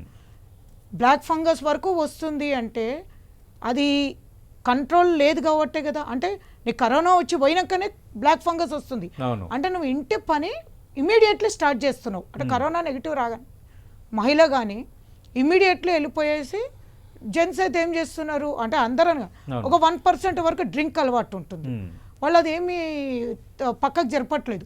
స్మోకింగ్ ఉంటుంది, మీరు అబ్జర్వ్ చేస్తే black fungus mandatory, smoking maximum ఉంటుంది. అట్లాంటి అడిక్ట్ అయిన ఏదైతే ఉన్నాయో అది ఇప్పటి వరకు కూడా మీరు అబ్జర్వ్ చేస్తే ఎవ్వరు కూడా ఆపలేదు. అంటే మన హెల్త్ ఖరాబ్ అవుతుందని క్లారిటీ ఉంది. అవును, నువ్వు స్మోక్ చేస్తున్నావు, నీకు కరోనా వచ్చింది, నువ్వు తాగొద్దు, నువ్వు వ్యాక్సిన్ వేసుకున్నావు తాగొద్దు, నువ్వు ఏది చేయొద్దని, అయినా కానీ స్మోక్ చేస్తున్నాము, తిరగద్దు, ఉట్టిగా తిరగద్దు, అయినా మనం తిరుగుతున్నాం. అంటే 14 days అనేది నెగిటివ్ అనేది పాజిటివ్ నెగిటివ్ అనేది ఫస్ట్ వేవ్లో తర్వాత లేదండి. ఇప్పుడు మన హెల్త్ బాగాలేదు, ఇమీడియట్లీ మనం దాన్ని సెక్యూర్ చేసుకునేటట్టు మనం ప్లాన్ చేసుకోవాలి.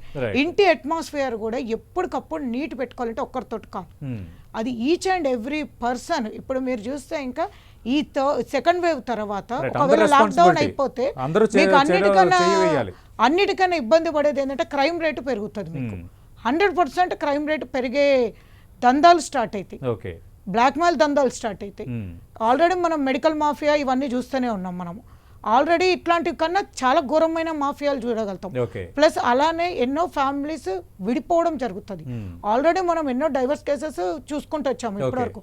ఇప్పుడుండే వ్యవస్థకి ఏంటంటే డైవర్స్ కేసులు పెరగడం కానీ గొడవలు పెరగడం కానీ వస్తున్నాయి. మీకు డెఫినెట్గానండి డీల్ చేస్తారు కదా? డెఫినెట్గా మాకు ఇప్పుడు వరకు అయితే ఫోన్ కాల్స్లలో మేము తీసుకుంటున్నాం, కోర్టు బంద్ ఉందని. కానీ ఏమవుతుందంటే ఇంట్లో అత్త మామలు ఆడపడుచులు వీళ్ళందరూ ఒకటే ఇంట్లో ఉండిపోతారు, వీళ్ళకి అసలు ఇంకా గ్యాప్ లేదు. మార్నింగ్ లేస్తే కోడలే వర్క్ చేయాలి, అది ఇంకా ఉంది మనకు ఆ కాన్సెప్ట్, అది ఇంకా పోలేదు. మామగారు అలానే కూర్చొని ఉండడం, అందరూ వర్క్ చేస్తే మనకి హెల్త్ బాగుంటుంది. ఇక్కడ ఏమవుతుందంటే ఆ ప్రెషర్స్, ఫోన్ పట్టుకొని ప్రతి ఒక్కరు కూడా ఆ ఒక బాధలు ఇంకొకరికి చెప్పుకుంటూ మర్చిపోయే పరిస్థితికి వచ్చాం మనం. కానీ ఉన్న అట్మాస్ఫియర్, చుట్టూ ఉన్న అట్మాస్ఫియర్ మాత్రం బాగుండట్లేదు. ఆ చుట్టూ ఉన్న అట్మాస్ఫియర్ ఎప్పుడైతే బాగుంటుందో ఈ black fungus, white fungus, corona అనే దానికి చాలా వరకు మనం బయటకు వస్తాం. మంచి హెల్త్ కావాలి అంటే నిద్ర, తిండి చాలా చాలా కంపల్సరీ అండి. ఈ రెండే మనకు దొరకట్లేదు. అబ్జర్వ్ చేస్తే కరోనా వచ్చిన పేషెంట్కి 2 దొరకట్లేదు. ఈ 2 దొరికిన రోజు అందరికి తొందరగా సాల్వ్ అవుతుంది. రైట్. రాధిక గారు, మీరు క్లినికల్ సైకాలజిస్ట్గా ఉన్నారు కదా, ప్రధానంగా ఈ పాండమిక్ సమయంలో ఎలాంటి సైకలాజికల్ సమస్యలు ఎదుర్కొంటున్నారు ప్రజలు? మీ దృష్టికి వస్తున్న సైకలాజికల్ ఇష్యూస్ ఎలా ఉంటున్నాయి?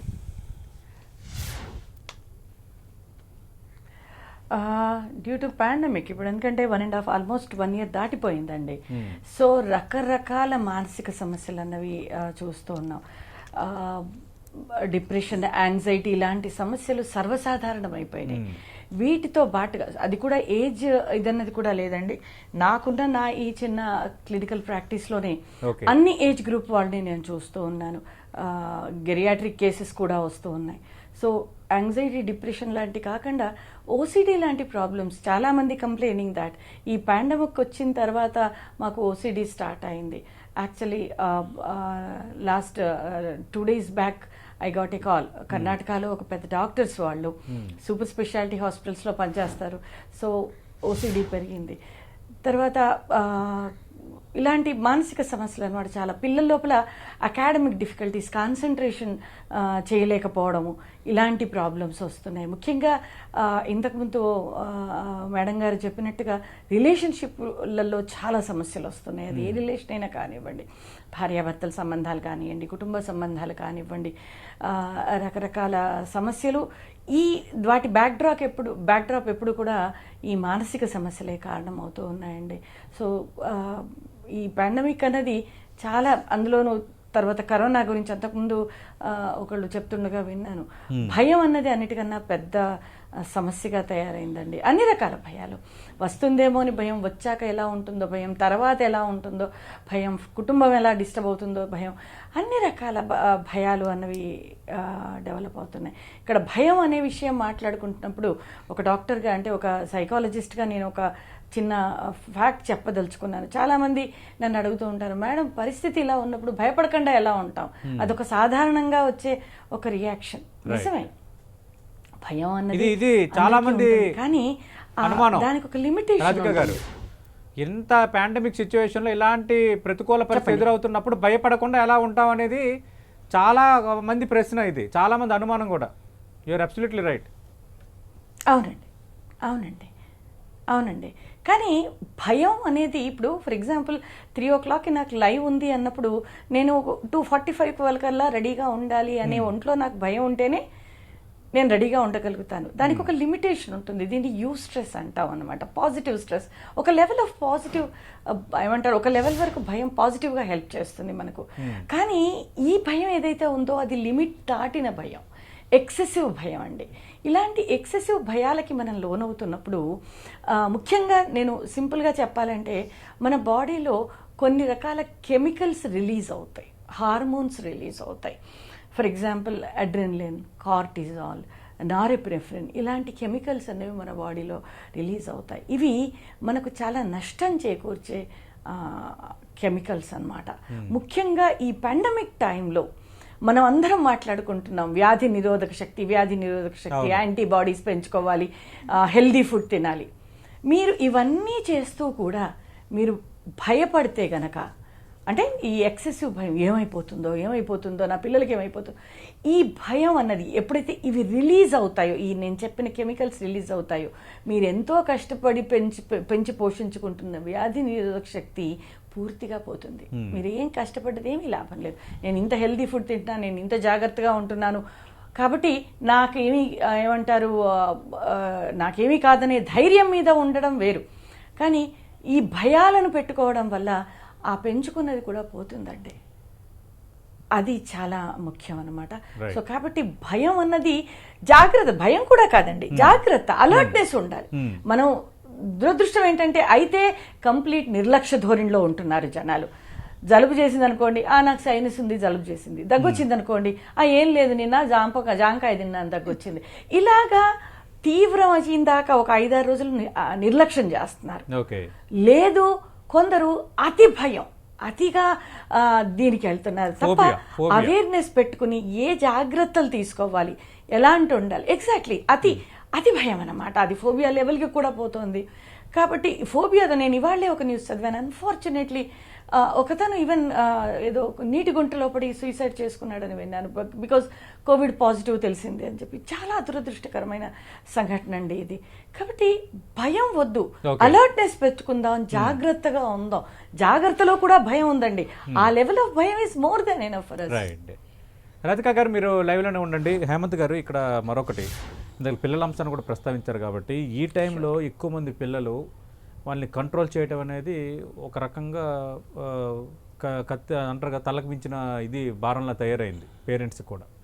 ఒకటి జాగ్రత్తగా వాళ్ళని మాట్లాడుకోవాలి, డీల్ చేసుకోవాలని చెప్పే విధానం ఒకటైతే, వీళ్ళు పనులు చేసుకోవాలంటే వాళ్ళు వీళ్ళని డిస్టర్బ్ చేయకుండా ఉండాల్సిన వాతావరణం కూడా ఉండాలి ప్రతి ఇంట్లో. దీనివల్ల ఏమవుతుందంటే మళ్ళీ చాలామంది టీవీలు కత్తుక్కుపోవటము, గ్యాడ్జెట్స్తో ఆడుకోవటము, ఇలాంటి వాటికి మళ్ళీ ఎక్కువగా ఎడిక్ట్ అయిపోయారు పిల్లలు. అవి ఇవ్వకపోతే వాళ్ళు ఏడ్చుతారు, ఇక్కడ పనిని అంతరాయం కలిగిస్తారు. ఇక్కడ పని కంప్లీట్ కాకపోతే ఆ ఇంట్లోనే ఆ రోజు సాగదు. ఇలాంటి దీనికి మీరు సూచించే పరిష్కారం ఏంటి సార్? ఇందాక మీరు ఎట్లా డీల్ చేయాలి? మీరు ఇందాక వర్డ్ కంట్రోల్ అనే పాయింట్ యూజ్ చేస్తారు, అక్కడే పొరపాటు చేస్తారు. ఎప్పుడైతే మీరు పిల్లలని కంట్రోల్ చేయడానికి ట్రై చేస్తారో మీరు ఓడిపోతారండి. ఎందుకంటే ఇప్పుడున్న జనరేషన్ ఆఫ్ పిల్లలు extraordinary intelligence, they have all the time in the world. స్కూల్కి పోవటం, టైర్డ్ అయ్యి రావటం, ఇవన్నీ ఏం లేవు. హోంవర్క్ క్లాస్ అసలుకే లేవు. They have all the time in the world. అటువంటిప్పుడు ఆ పిల్లల్ని మీరు కంట్రోల్ చేయడానికి ట్రై చేయండి, మీరు రీచ్ అవుట్ అవ్వరండి. Number 1. So it is necessary, నువ్వు ఇన్క్లూజివ్ చేయండి, వాళ్ళని ఇన్వాల్వ్ చేయండి, వాళ్ళకి రెస్పాన్సిబిలిటీస్ ఇవ్వండి. పిల్లలు మనుషులే అండి, they are also human being. Absolutely. మీరు సరి అయిన వాళ్ళకు రెస్పెక్ట్ ఇచ్చి వాళ్ళకు కూడా రెస్పాన్సిబిలిటీస్ ఇచ్చారనుకోండి, ఇనిషియల్గా వాళ్ళకి అలవాటు లేదు కాబట్టి కొంచెం కింద మీద అవ్వచ్చు, కానీ మెల్లమెల్లగా అందులో ఫ్లోలకు తీసుకొని వచ్చేస్తే దే ఆల్సో అండర్స్టాండ్. చిన్న పిల్లలు కావచ్చు, పెద్ద పిల్లలు కావచ్చు, టీనేజర్స్ కూడా కావచ్చు, మీరు వాళ్ళకు బాధ్యత అప్పచెప్పండి, రెస్పెక్ట్ ఇవ్వండి, ప్రేమతో మర్యాద ఇచ్చుకుంటూ మాట్లాడండి, డెఫినెట్గా వాళ్ళు వర్కౌట్ అవుతారు. ఎప్పుడైతే మీరు కంట్రోల్ చేయడానికి ట్రై చేస్తారో, వాళ్ళు ఎంత హుషారంటే, ఎంత స్మార్ట్ ఫెలోస్ అంటే, the more you try to control, the more they want you to not control them. So ఇక్కడ ఫ్లక్చుయేషన్స్ వస్తాయి, ఇబ్బందులు వస్తాయి, కొట్లాట్లు అవుతాయి. That can be avoided. So fundamentally keep the children busy. When they are busy, ఇంకా వాళ్ళకి వేరే పనులు టీవీలు కానీ వీటిలో ఇన్వాల్వ్ అయ్యే ఛాన్సెస్ ఉండవు. కానీ ఎంతవరకు మనం పనులు అప్పచెప్పగలుగుతాము అంత రెస్పాన్సిబిలిటీ తీసుకుంటాము. ఇప్పుడు యాజ్ అ ఫైనాన్షియల్ సిచ్యువేషన్ ఉందనుకోండి, వాళ్ళకి చెప్పండి, పర్టికులర్గా హై స్కూల్ పిల్లలు ఉన్న వాళ్ళు ఇంటి ఫైనాన్సెస్ అంతా మీరు హ్యాండిల్ చేయండి అంటే, వాళ్ళకు అకౌంట్స్ డబ్బులు మెయింటైన్ చేయమని అన్నట్టు బాధ్యత నేర్పియండి, వాళ్ళకి తెలుస్తుంది అది వర్కౌట్ అవుతుంది. అలానే టైం మేనేజ్మెంట్ కూడా, ఏ టైంకి లేవటం, ఏ టైంకి చేయటం, ఎలా సహకరించవచ్చు అని వర్కౌట్ అవుతుందండి. ఇప్పుడు ఇంట్లో పేరెంట్స్ ఉండి, వర్కింగ్ పేరెంట్స్ ఉన్నారు, వాళ్ళు అన్ని పనులు చేసుకోవాలనే దానికి మీరు పిల్లలకు అప్పచెప్పండి, they will take care of you. వాళ్ళు మీకు ఫుడ్ తయారు చేసేస్తారు, హౌస్ కీపింగ్ చేస్తారు, అన్ని చేస్తారు, మీరు దర్జా కూర్చొని ఇంట్లో హౌస్ వర్కింగ్ చేయండి అంటే దట్ ఈస్ ద పొటెన్షియల్ అంటే పిల్లలకు వాళ్ళు చేయగలుగుతారు. మనం చెయ్యనివ్వాలి, అక్కడ వచ్చిన ఇబ్బంది. సో అది ఎప్పుడైతే మనం పిల్లల మీద నమ్మకం కలిగించుకొని రెస్పాన్సిబిలిటీ ఇచ్చి, ప్రేమతో రెస్పెక్ట్ ఇచ్చి మనం పనులు చేయించుకుంటే అండి, వాళ్ళు అద్భుతంగా తయారవుతారు. ప్లస్ అది ఒక లైఫ్ స్కిల్ గా తయారై రేపు వాళ్ళకు కూడా వాళ్ళ లైఫ్ ఫ్యూచర్ లో పనికి వస్తుంది. రైట్. ఇప్పుడు ఈ పాండమిక్ టైంలో కొందరు హోమ్ క్వారంటైన్ అవుతున్నారు, అదొక పరిస్థితి. రెండోది చాలామంది ఇంకా బయటకు వెళ్ళాలని పరిస్థితి, కుటుంబంతో ఒకే చోట ఉంటుంది. అంటే ఒకరికొకరు రోజు ఎదురుపడే పరిస్థితి ఉంది. అంతకు ముందు ఆ పరిస్థితి ఉండేది కాదు. మీరు ఇందాక అన్నారు, ఒకరు ఆఫీస్కి వెళ్ళిపోతారు, ఇంకొకరు పని మీద వెళ్ళిపోతారు, పిల్లలు స్కూల్కి వెళ్ళిపోతారు, ఎక్కడో సాయంత్రం కలుసుకుంటారని. అంటే ఈ సిచ్యువేషను రిలేషన్స్ పెరగడానికి ఉపయోగపడుతుందా, లేదంటే ఇంక రిలేషన్స్ కొంత దూరం అవడానికి ఉపయోగపడుతుందా? అంటే it depends on your state of your mind అండి. మీరు పాజిటివ్ యాటిట్యూడ్గా ఉంటే అందరినీ తీసుకొని వెళ్తే డెఫినెట్గా వర్కౌట్ అవుతుంది. ఇప్పుడు కొన్ని ఫ్యామిలీస్ ఉన్నాయండి, చాలా క్లోజ్ నెట్ ఫ్యామిలీస్ ఉంటాయి. ఎప్పుడైతే వాళ్ళకు ఇనిషియల్ సిమ్టమ్స్ కనబడతాయో వెంటనే ఒకరికొకరు సహకరించుకుంటూ సెట్ చేసుకుంటూ ఉంటారు. అక్కడ భయం అనే ఫ్యాక్టర్ రాదు. ఎప్పుడైతే భయం అనే ఫ్యాక్టర్ వచ్చి తుమ్మంగానే బాబో ప్రాబ్లం అయిపోయిందని డాక్టర్ కలిసి పరిగెత్తడం ఇవన్నీ అవుతూ ఉంటాయండి. So it is all again state of the mind.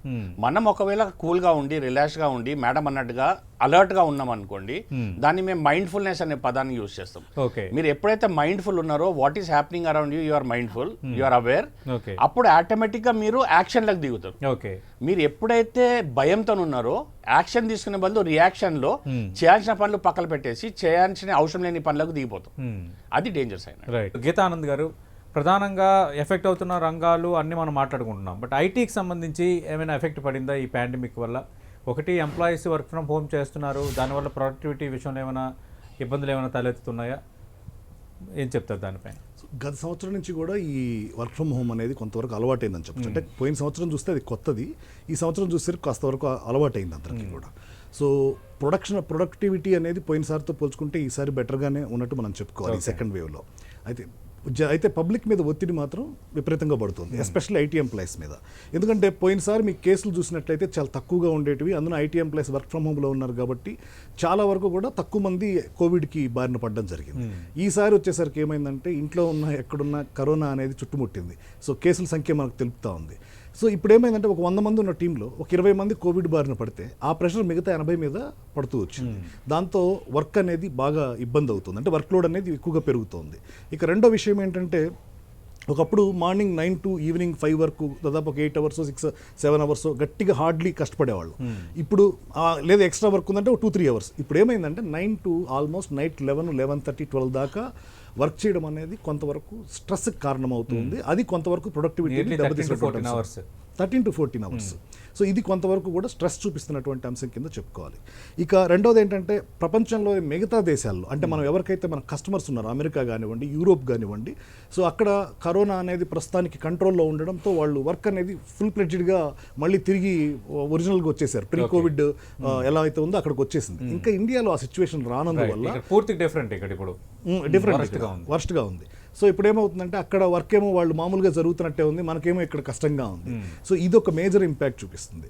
రెండు, వర్క్ ఎన్విరాన్మెంట్లో ఉండేటువంటి సౌలభ్యం అనేది ఇంట్లో నుంచి చేస్తే రాదు. ఎట్లాంటి పక్కన వాళ్ళతో మాట్లాడడం కానివ్వండి, సో కమ్యూనికేషన్ కానివ్వండి, అలాగే ఎక్విప్మెంట్ కానివ్వండి, ఇవన్నీ ఎంత అనుకున్నా కూడా వర్క్ ఫ్రమ్ హోమ్లో మనకు సౌలభ్యంగా ఉండదు. నా పరిస్థితి తీసుకుంటే, నాకు 7-8 మానిటర్లు అనేది వర్క్ చేయడం కుదరదు. నాకున్నటువంటి నేచర్లో 8 మానిటర్లు పెట్టుకుని అబ్జర్వ్, ఇంట్లో 8 మానిటర్లు పెట్టుకుని అబ్జర్వ్ చేయడం పాసిబిలిటీ అవుతుంది, 2 మానిటర్లు పెట్టిన కష్టం అవుతుంది. సో ప్రెషర్ అవుతుంది దాని మీద. సో ఇట్లా కొంతవరకు ఇంపాక్ట్ చూపిస్తున్నటువంటి మాట వాస్తవం. అయితే పోయినసారికి ఈసారికి తేడా ఏంటంటే, అప్పటికి అసలు వర్క్ ఫ్రమ్ హోమ్ అనేది కొద్ది మందికి మాత్రమే అలవాటు ఉంది, ఇప్పుడు అందరికీ అలవాటైన పరిస్థితి. అయితే చిన్న కంపెనీస్లో మోర్ ప్రెషర్ ఉంది. పెద్ద కంపెనీస్ కన్నా కూడా చిన్న కంపెనీస్ ఏవైతే ఉన్నాయో వాటి మీద, అంటే ఈ స్టార్టప్స్ కానివ్వండి, వీటిలో వర్క్ చేసే వాళ్ళ మీద కానివ్వండి, చాలా ప్రెషర్ పడుతున్నటువంటి మాట వాస్తవం. దీంతోపాటు ఇళ్లలో వాళ్ళకి ఎవరికన్నా హెల్త్ బాగలేకపోతే సో వాళ్ళని కంట్రోల్ చేయడం. ఇంకోటి ఏంటంటే, ఈ పాండమిక్కి గురవుతామేమో, మనం ఎక్కడన్నా కరోనా అటాక్ అవుతుందేమో అనే భయం. రెండు, ఫైనాన్షియల్గా మనకు ఉన్నటువంటి పరిస్థితులు ఏవైతే ఉన్నాయో అవి హాస్పిటల్ బిల్స్కి సరిపోతాయా లేదా, వ్యాక్సిన్ అందుతుందా లేదా, ఇవన్నీ ఏమవుతుంటే వర్క్ కన్నా ముందు ఎక్కువ ఒత్తిడికి గురి చేస్తున్నటువంటి అంశాల కింద చెప్పుకోవాలి. ఒక రకంగా చూస్తే, ఎటు చూస్తే అటు భయం, కడు చీకటి, పెను దుఃఖం, ఇది పరిస్థితి.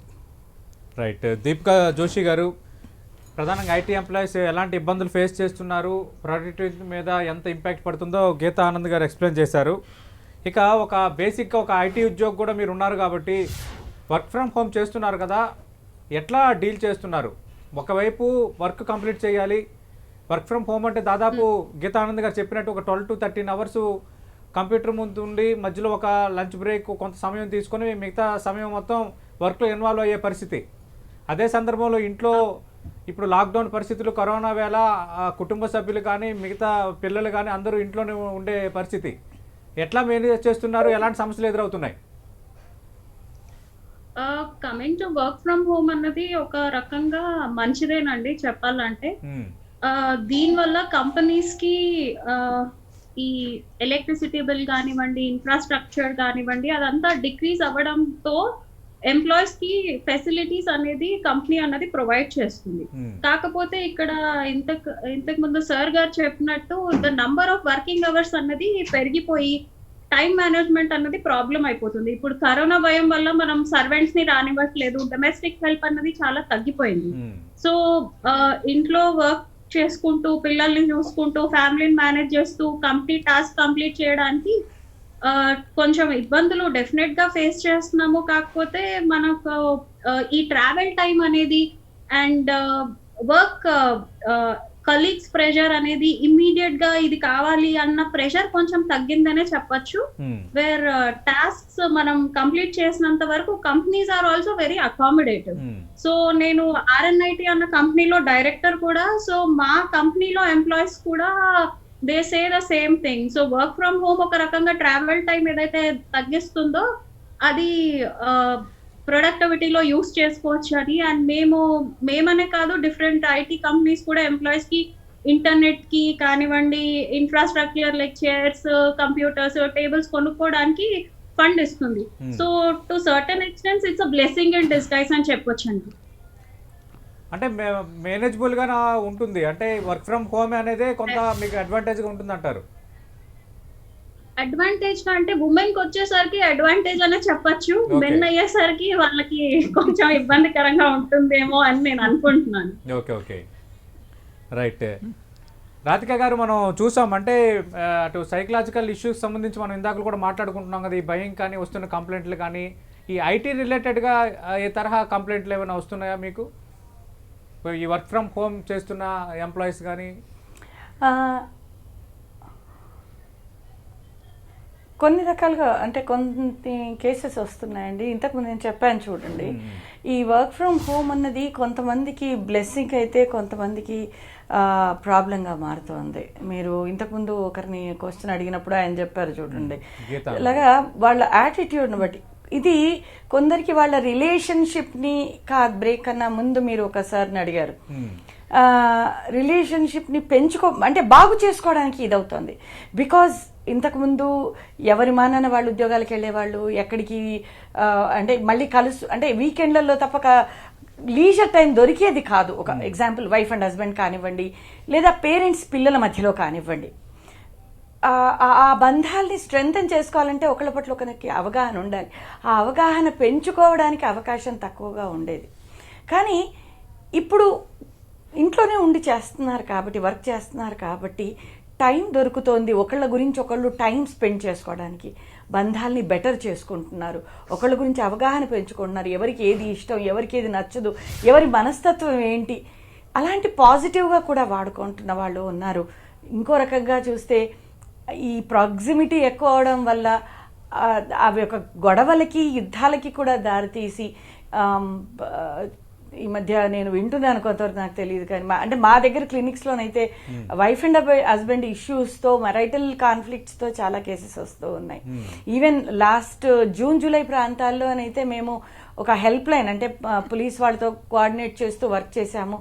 సో డొమెస్టిక్ వైలెన్స్కి అట్లీస్ట్ ఇమీడియట్ హెల్ప్గా మేము ఏం చేయగలుగుతామని ఒక గ్రూప్గా తయారయ్యి with the help of the ఏమంటారు స్వాతి లక్రా ఇలాంటి వాళ్ళు ఇనిషియేట్ తీసుకుని, సుమతి గారు వీళ్ళంతా, సో దాని మీద వర్క్ చేసాము. డొమెస్టిక్ వైలెన్స్ చాలా పెరిగి ఉండిందండి. సో అలాగా IT వాళ్ళల్లో కూడా ఈ రకమైన ఇష్యూస్ పెరుగుతున్నాయి. నిజం చెప్పాలంటే some people are very happy how they are using this time.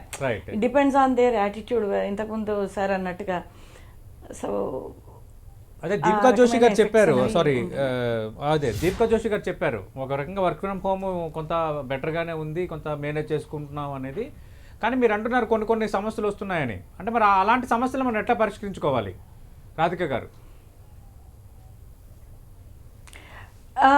చెప్పాం కదండి, లాస్ట్ టైం మేము ఒక హెల్ప్ లైన్గా తయారయ్యి ఇమీడియట్ హెల్ప్ ఇవ్వడానికి అది చాలా మినిమల్గానే చేయగలిగాము. అంటే ఒక సైకాలజిస్ట్ లెవెల్లో, but we could at least mobilise the infrastructure. ఆ ఇమీడియట్గా రోడ్డు మీద పడేసి భార్యను కొడుతున్న వాళ్ళు, ఇలాంటి సమస్యలు కూడా వచ్చాయి మాకు ఫోన్స్. సో అలాంటి టైంలో మేము ప్రాంప్ట్గా చేయగలిగాము. అంతేకాకుండా ఒక కౌన్సిలర్గా భార్యాభర్తలతో మేము ఏమంటారు మ్యారిటల్ కౌన్సిలింగ్ చేస్తున్నప్పుడు మా రెగ్యులర్ థెరప్యూటిక్ టెక్నిక్స్ ఉంటాయి. అంటే ఎందుకు వస్తుంది అన్నది అవన్నీ మేము వాళ్ళు అంటే ఎక్కడ ఈ పర్సనాలిటీ క్లాష్ ఎక్కడుంది ఇద్దరి మధ్యలో, ఎందుకు ఒకళ్ళకొకళ్ళు స్పేస్ ఇచ్చుకోలేకపోతున్నారు, ఆ విషయాలు అవగాహన తెచ్చుకుంటాం మేము. తెచ్చుకుని దాని మీద వాళ్ళని ఎంపవర్ చేయడం జరుగుతుంది. ఎందుకంటే ఒక రిలేషన్ నిలబడాలంటే మనం ఏమనుకుంటామంటే సిమిలారిటీస్ ఎంత ఉంటే అంత బాగుంటుంది అనుకుంటాం, విచ్ ఈస్ ఏమంటారు పార్షియల్లీ రైట్. ఒకరికి అంటే డిసగ్రిమెంట్స్ మీద ఒకళ్ళకొకళ్ళు ఎంత స్పేస్ ఇచ్చుకోగలుగుతున్నాం, that makes a bond stronger. Okay, నేను చెప్పాను చూడండి, అలా అర్థం చేసుకుని స్పేస్ ఇచ్చుకోగలుగుతున్న కుటుంబాల లోపల చాలా హ్యాపీగా నడుస్తున్నాయి, బాండింగ్స్ బాగా బెటర్ అవుతూ ఉన్నాయి. ఎందుకు అర్థం చేసుకోవడానికి టైం దొరుకుతోంది, వాళ్ళకి ఆ అవకాశం దొరుకుతోంది. కానీ ఎక్కడైతే ఆ అవకాశాన్ని యూజ్ చేసుకోలేకపోతున్నారో, ఆ ఈగోయిస్టిక్ ఇష్యూస్ వస్తూ ఉన్నాయో, ఎదుటి వాళ్ళకు నచ్చని విషయాల్ని స్పేస్ ఇచ్చుకోలేకపోతున్నారో, అక్కడ ఖచ్చితంగా ఏమంటారు మెరైటల్ ఇష్యూస్ వస్తున్నాయి, ఈవెన్ డొమెస్టిక్ వైలెన్స్ లాంటి ఇష్యూస్ కూడా పెరుగుతున్నాయండి. సో అక్కడ మా ఇంటర్వెన్షన్స్ అవసరం పడుతున్నాయి. చాలా వరకు మా దృష్టిలోకి వస్తున్న ప్లేసుల్లో ఖచ్చితంగా మేము ఇంటర్వ్యూన్ అవుతున్నాం. We're giving our help lines numbers ఇస్తున్నాము టు హెల్ప్ దెమ్, అట్లీస్ట్ కొంత క్విక్ ఫిక్స్గా ఏమైనా హెల్ప్ చేయడానికి కూడా మేము ట్రై చేస్తూ ఉన్నాం. రైట్. ఇక్కడ ప్రసన్న గారు, ఇందాక మనం అనుకున్నాం ఈ కమ్యూనిటీ గ్యాదరింగ్స్ అనేది ఒకటి. ఇప్పుడు కమ్యూనిటీ పరంగా హెల్ప్ చేసుకోవటం అంటే ఇప్పుడు ఫర్ ఎగ్జాంపుల్ ఒక గేటెడ్ కమ్యూనిటీలో ఒక ఇంట్లో ఒకరికి కరోనా పాజిటివ్ వచ్చిందంటే ఇంకా ఇంటి వైపు ఎవరు వెళ్ళని పరిస్థితి. అంటే ఒక రకమైన భయంలో కూడా ఉన్నారు పబ్లిక్. అక్కడికి వెళ్ళకూడదు, మనకు కూడా ఎఫెక్ట్ అయ్యే అవకాశం ఉంది అని సహాయం చేయలేని పరిస్థితి ఉంది. అలాగే ఇంకా మిగతా చోట్ల కూడా ఇలాంటి పాండమిక్ సిచ్యువేషన్స్లో, ఇలాంటి ప్రతికూల పరిస్థితుల్లో ఈ కోఆర్డినేషను కానీ ఈ ఒకరికొకరు సహకరించుకోవడంలో కానీ ఎలా ఉంటే బెటర్? యాక్చువల్గా ప్రతి ఒక్క అపార్ట్మెంట్ కానివ్వండి, ఒక గేటెడ్ కమ్యూనిటీ కానివ్వండి, ప్రతి ఒక్కరికి వాట్సాప్ గ్రూప్స్ అనేది 99% ఉంది ఇప్పుడు ఏదో విధంగా. ఈవెన్ రిలేషన్షిప్స్లో కానివ్వండి, అందరు కూడా ఒక గ్రూప్ అనేది వాట్సాప్ ద్వారానే మనకు మ్యాక్సిమం ఇది కమ్యూనికేట్ జరుగుతుంది. అపార్ట్ ఫ్రమ్ దిస్ మనకు బయట నుంచి కూడా ఎన్నో స్వచ్ఛంద సంస్థలు వస్తున్నాయి, కానీ దాని నుంచి క్వాలిటీ వైజ్గా కొంతమందికి ఇది కావచ్చు, లేకపోతే నేనేమంటా ఒక్కరి ఇంట్లో ఏదైనా సమస్య వచ్చినప్పుడు చాలా బాగా చేస్తున్నారు అసలు. వాళ్ళకి ఇప్పుడు 2 days నుంచి కొద్దిగా అంత్యక్రియలు కూడా కొందరు చాలా ధైర్యంగా చేసే పరిస్థితి ఉంది, కుటుంబ సభ్యులు కానీ ఎవరు కానీ రాకపోతే. జయప్రకాష్ నారాయణ గారు అన్నట్టు దేశంలో 28% మంది ఈ తరహాగా ఆపన్నాస్తం అందించడం, కొంత సర్వీస్ ఓరియంటెడ్ గా పనిచేయడం అనేది ఒక గుడ్ మూవ్ అని అంతర్జాతీయంగా మనకి దక్కుతున్న ప్రశంసలు దేశానికి. ఇప్పుడు ఇక్కడ ఏమంటే వాళ్ళు అడిగేంత వరకు మనం వెయిట్ చేయకుండా మీకేమైనా అవసరమా అది మనం తెలుసుకోవాల్సిందే. ఎందుకంటే కొంతమందికి అడిగితే ఇస్తారో లేదో, ఎందుకంటే మాక్సిమం గేటెడ్ కమ్యూనిటీలో మాక్సిమం ఒకరికి ఇంటి పక్కన ఉన్న వాళ్ళు కూడా ఒకరికొకరు హలో చెప్పుకునే రోజు ఇప్పటివరకు మనం చూడలే. అంటే మాక్సిమం పనికి వెళ్ళారా, జాబ్కి వెళ్ళారా, ఇంటికి వచ్చామా, పడుకున్నామా, ఇన్ని రోజులు అంటే 1.5 year బ్యాక్ మనం చెప్పుకున్న సంగతి. ఇప్పుడు ఏమంటే అట్లీస్ట్ పక్కన ఇంట్లో ఎవరున్నారు, మన లైన్లో ఎవరున్నారు, చాలు ఆ ఒక్క సర్కిల్ వరకు చాలు. మనం మొత్తం ప్రపంచం వరకు పోయి మనం చేస్తాం అన్నది కాదు, ఆ లైన్లో ఎవరున్నారో ఆ లైన్లో ఎంతమంది వరకు మనం చేయగలుగుతాము. అపార్ట్మెంట్ ఉంటే అపార్ట్మెంట్ వరకే తీసుకోండి మీరు. వాళ్ళు అడిగినా అడగకున్నా ఒక request, any type of help మీకు కావాలంటే వీఆర్ దేర్ అని చెప్పేది ఒక భరోసా. లేదా కొంతమందికి కార్ ఫెసిలిటీ ఉండదు, ఎగ్జాంపుల్గా కార్ ఫెసిలిటీ లేకపోతే మీకు కార్ ఇవ్వండి. లాస్ట్ అట్లాంటి లగ్జరీలో ఏదో మా కార్ ఇస్తే అదేదో అయిపోతుంది అనేది ఏం లేదు, అది డిస్ఇన్ఫెక్ట్ చేసుకోవచ్చు మనము. అట్లాంటప్పుడు మనం ఏంటంటే కార్ ఇవ్వడము, లేకపోతే ఏదైనా ఎక్స్ట్రా రూమ్స్ ఉన్నప్పుడు ప్రొవైడ్ చేయండి. పెంట్ హౌస్ ఉంటున్నాయి కొంతమందికి ఎన్నో ఉన్నాయి. మనం ఆలోచిస్తే ఎన్నో టైప్ ఆఫ్ మనం హెల్ప్ తీసుకోవచ్చు వాళ్ళకి వెళ్ళేసి. కానీ ప్రతి ఒక్కరు కూడా మాకు ఎందుకు అమ్మో వాళ్ళ ఇంటి సైడ్ వెళ్ళొద్దు అని చెప్పి అట్లీస్ట్ వాళ్ళ ఇంట్లో వాళ్ళు 108 రానప్పుడు మనం వెళ్ళి కొద్దిగా అంత హెల్ప్ చేయడం, దూరం నుంచి దగ్గర నుంచి కాకుండా, లేదా ఫోన్ కాల్స్ లోనే 99% మనకు వర్క్ అవుతుందండి. రైట్. చేయాల్సిన సాయం, అందించాల్సిన ఆపన్నస్తం ఏదో ఒక రూపంలో ఇవ్వాలనేది 100%. గీతానంద్ గారు, ఇక మనం ఇందాక మాట్లాడుకున్నాం అంటే ఐటీ పైన ఇంపాక్ట్ ఏమైనా ఉందా ఈ పాండమిక్ తర్వాత ఇండస్ట్రీ మీద అంటారా టోటల్? సో ఇండస్ట్రీ వేస్గా చూస్తే మామూలుగా ఐటీ భారీగా దెబ్బతింటుందని అని స్టార్టింగ్లో అంచనాలు వచ్చినాయి, కానీ అది పూర్తిగా విరుద్ధంగా ఉన్నాయని చెప్పాలి. సో ఇప్పుడు మన ఇండియాలో కూడా చూసినట్టయితే కంపెనీలు వెల్లడిస్తున్నటువంటి ఫలితాలు, అంటే మనకి క్వార్టర్లీ ఫలితాలు ప్రకటిస్తున్నవి కానివ్వండి, ఇయర్లీ ప్రొజెక్షన్స్ కానివ్వండి, ఇవి చూసినట్లయితే పెద్ద కంపెనీల్లో గ్రోతే కనపడింది తప్ప ఎక్కడా కూడా మనకి నెగటివిటీ కనపడలేదు. ఇక రెండో విషయానికి వస్తే ఎంప్లాయ్మెంట్ పూర్తిగా పోతుంది. మనం కూడా ప్రోగ్రామ్ చేసినప్పుడు అనుకున్నాం అంత పోదు, జనం అయితే పబ్లిక్ భయపెడుతున్నారు. మనం ఫస్ట్ వేవ్ లో మనం మాట్లాడుకున్నాం, ఆ రోజు వచ్చారు, ఖచ్చితంగా ఉద్యోగాల మీద ఎఫెక్ట్ కనపడుతుందని. అంటే ఇప్పుడు ఆ భయం ఉందా?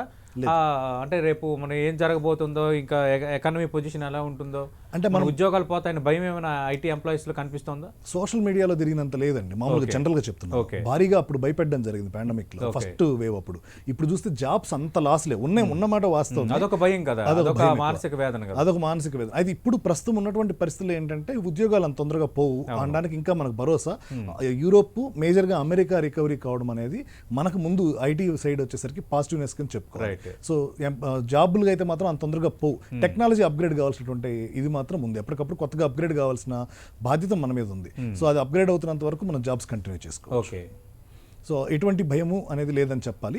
ఇక రెండవది, కాకపోతే ఇందులో ఒకటేంటంటే ఈ చిన్న కంపెనీస్ స్టార్టప్స్ కొంతవరకు ఇబ్బంది పడుతున్నటువంటి మాట వాస్తవం. వాటికి సంబంధించి ఎందుకంటే నెట్వర్క్ ఉండదు, పక్క దేశాల్లో మళ్ళీ నెట్వర్క్ పెంచుకోవడము, లేకపోతే కొత్త వర్క్ ఆర్డర్స్ తీసుకోవడము.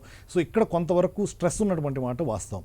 ఆ కంపెనీలో ఏదైనా కొంచెం ఇబ్బంది పడ్డా పెద్ద కంపెనీలు కొంతవరకు ఆ గ్యాప్ని ఫిల్ చేస్తున్నాయి ప్రస్తుతం వరకు. సో ఈ ఇండియాలో కూడా వ్యాక్సినేషన్ పూర్తయిన తర్వాత మళ్ళీ ఫుల్ ప్లెడ్జ్డ్గా మనం వర్కింగ్ కండిషన్స్లోకి వచ్చిన తర్వాత జాబ్స్ అనేవి మళ్ళీ పెరగడానికి అవకాశాలు ఉన్నాయి. ఈ రోజు వరకు వెన్నుదనుగా నిలిచినటువంటి హైదరాబాద్లో కూడా మేజర్గా హైదరాబాద్ నగరానికే రెవెన్యూలో వెన్నుదనుగా నిలిచింది ఐటీ రంగం అని చెప్పుకోవచ్చు. సో ఆ గ్రోత్ మనం ఇయర్ కనుక చూసినట్లయితే లాస్ట్ ఇయర్ మన గవర్నమెంట్ కూడా ప్రకటించడం జరిగింది. మిగతా దేశంలో ఉన్నటువంటి మిగతా మేజర్ నగరాల కన్నా కూడా మన ఐటీ గ్రోత్ ఎక్కువగా ఉంది. సో అదే గ్రోత్ని మళ్ళీ కూడా మనం నిలబెట్టుకునేటువంటి అవకాశం స్పష్టంగా కనపడుతూ ఉంది. అంటే ఇక్కడ ఇంకోటి చర్చ జరుగుతుంది. అంటే ఈ చిన్న కంపెనీలకి ఆ ప్రాజెక్టులకి డబ్బులు రావట్లేదు, వాళ్ళు శాలరీస్ ఇచ్చే విషయంలో కూడా ఇబ్బందులు ఎదుర్కొంటున్నారు అనేది.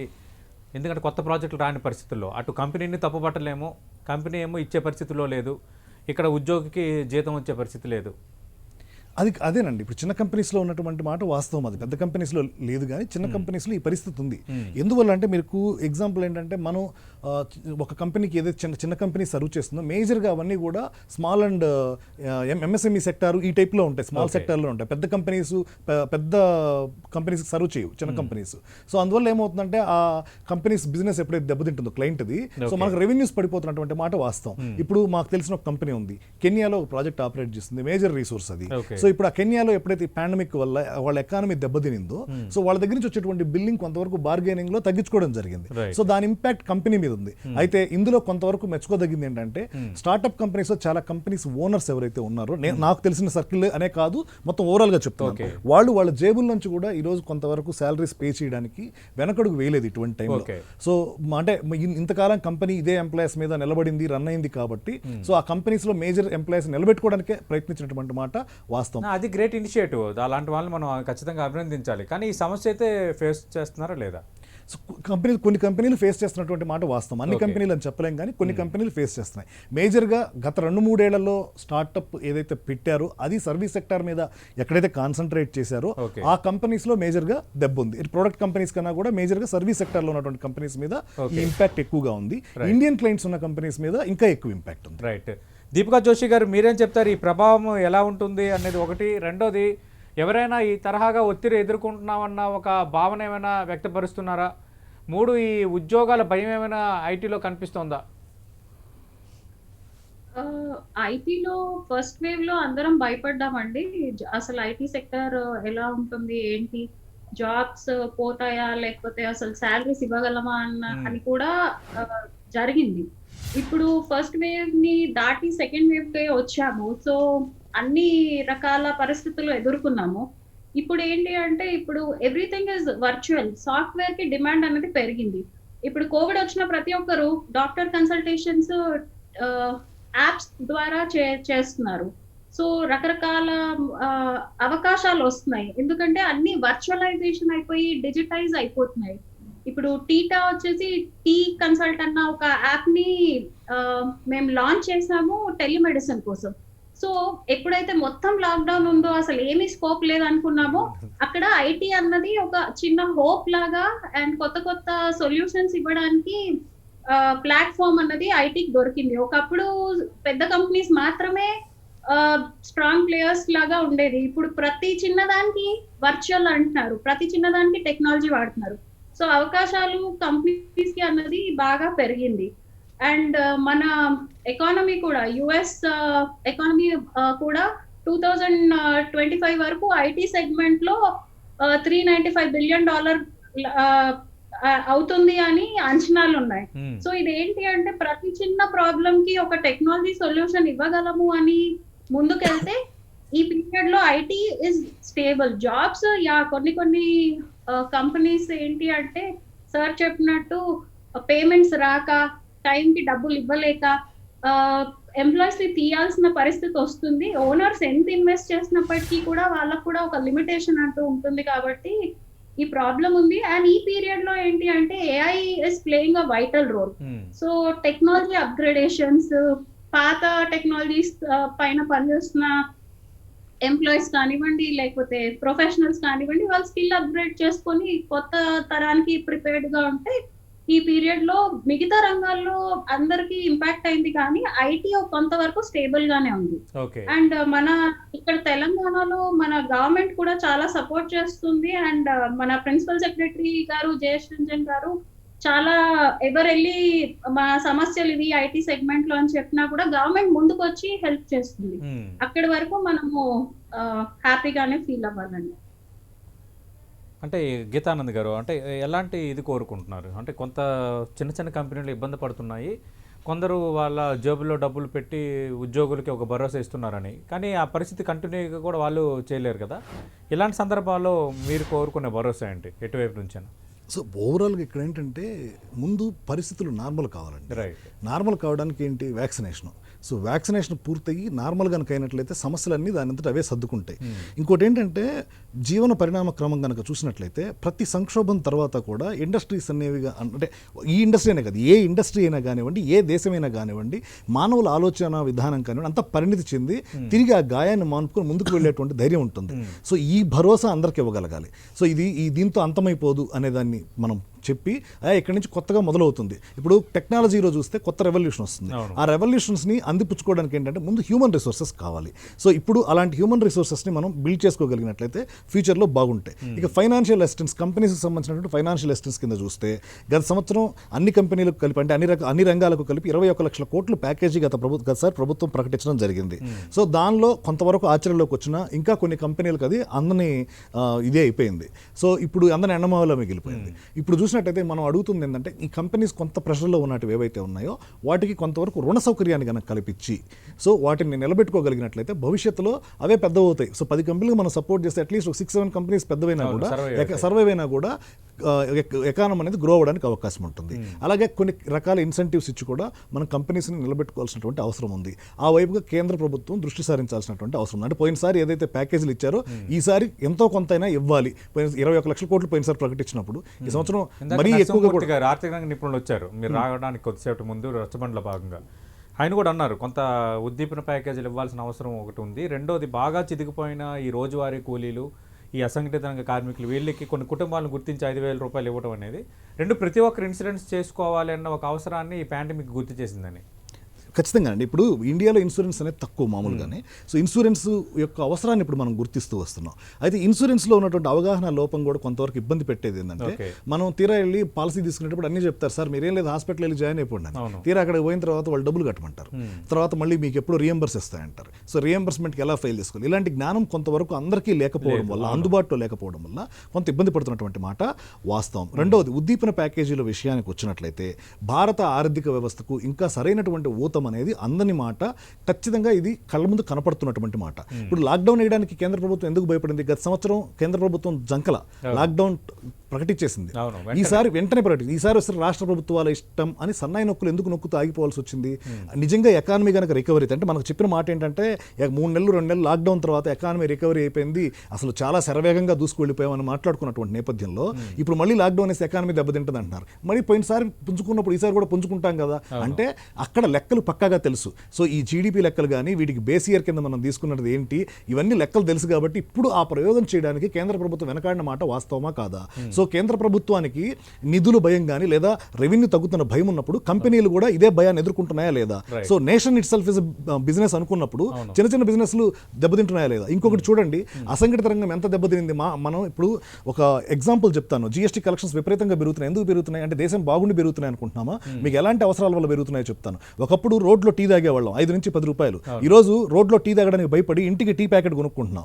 రోడ్లో టీ షాప్ వాళ్ళు ఎక్కడి నుంచి ప్యాకెట్ తెస్తారో తెలియదు, బయట బర్రెల దగ్గర అంటే డైరెక్ట్గా వెండర్స్ దగ్గర పాల్గొంటున్నటువంటి పరిస్థితి. సో ఇవన్నీ కూడా అంటే ఇది జిఎస్టీలోకి వస్తుందని నేను చెప్పట్లేదు, ఒక ఉదాహరణగా చెప్తున్నాను. ఇలాంటివే బయట జరుగుతున్నాయని చెప్తున్నాను. సో ఇప్పుడు మనం ఏం చేస్తున్నామంటే వెళ్ళి టీ పొడి కొంటున్నాం ఎక్కడ, సూపర్ మార్కెట్లో. ఇంట్లోనే మనం టీ కాసుకొని తాగుతున్నాం, ఇప్పుడు బయటికి బోట్ల. దాంతోపాటు కాస్ట్లీ బ్రాండ్కి వెళ్తున్నాం. సో ఓవరాల్గా ఏమైనా కలెక్షన్స్ పెరిగినాయి. ఒకప్పుడు ఇళ్లలో డిష్ వాషర్లు కొన్నారా, ఒకప్పుడు ఇళ్లలో మాపింగ్ యూనిట్స్, రోబోట్స్ కొన్నారా, అట్లాగే ఇంటికి కావాల్సిన ఎక్విప్మెంట్స్ అంతా కొనాలి. ఇప్పుడు చూడండి ఎవరు పట్టినా కొంటున్నారు. ఒకప్పుడు ద్విచక్ర వాహనాలు ఇంటికి ఒకటి ఉంటే ఇప్పుడు మనిషికి ఒకటి అవుతున్నాయి. మామూలుగా మనకు 4 వీలర్స్ విషయానికి వచ్చేసరికి ఒకటి ఉండేది, ఇప్పుడు ఏంటంటే అప్గ్రేడేషన్ జరుగుతుంది లేదా కొత్తది తీసుకుంటున్నారు అవసరాల దృష్ట్యా. ఎందుకంటే లాంగ్ జర్నీస్ అవసరానికి ఒకప్పుడు బస్సుల మీద డిపెండ్ అయ్యేవాళ్ళు, ఇప్పుడు సొంత వెహికల్స్ ఆధారపడుతున్నారు. ఇవన్నీ జిఎస్టీ మీద ఇంప్రూవ్మెంట్ కనబడుతున్నాయి తప్ప ఓవరాల్గా ఎకానమీ రికవరీ అయిపోయింది, అద్భుతంగా ఉందన్నటువంటి మాట మాత్రం అవాస్తవం. ఇలాగే వ్యాపారాలన్నీ కూడా దెబ్బతింటున్నటువంటి పరిస్థితుల్లో వాటికి ఒక ఐటీ రంగం అనే కాదు, ఏ రంగంలో ఉన్న వ్యాపారంలో అయినా ఎక్కడెక్కడ దెబ్బపడతాయి. ప్రధానంగా దెబ్బపడ్డది హాస్పిటల్ రంగం దెబ్బపడ్డది, టూరిజం దెబ్బపడ్డది, తర్వాత ట్రాన్స్పోర్ట్ దెబ్బపడ్డది. సో ఇంతవరకు కోలుకోలే, గత సంవత్సరం పడ్డది ఇంతవరకు కోలుకోలేదు. సో వీటికి ఊతం ఇవ్వాల్సినటువంటి అవసరం ఎంతైనా ఉంది. ఓకే,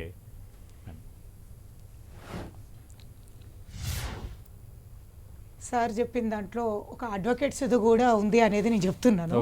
ఎందుకంటే ఎప్పుడు కూడా అడ్వకేట్స్కి ఏముంది, కేసెస్ ఉంటాయి కదా అని. ఇప్పుడు యాక్చువల్గా ఏంటంటే we cannot SIT with clients. ఇప్పుడు లాక్డౌన్ ఉంది కాబట్టి ఇప్పుడు అని కాదు, 1.5 year నుంచి మాకు ఇదే ప్రాబ్లం. వాళ్ళు వీళ్ళని కాకుండా ప్రతి ఒక్కరు ఎఫెక్ట్ అయ్యారు. ఇంకోటి ఏంటంటే పెద్ద ఎఫెక్ట్ ఏంటంటే వీఆర్ నాట్ పే, అంటే మాకు ఎప్పటికప్పుడు కేసెస్ వస్తూనే మాకు ఫీజు వస్తుంది కాబట్టి ఈ 1.5 year నుంచి ట్రయల్ కోర్ట్స్ కంప్లీట్గా 99% వర్క్ కాలేదు.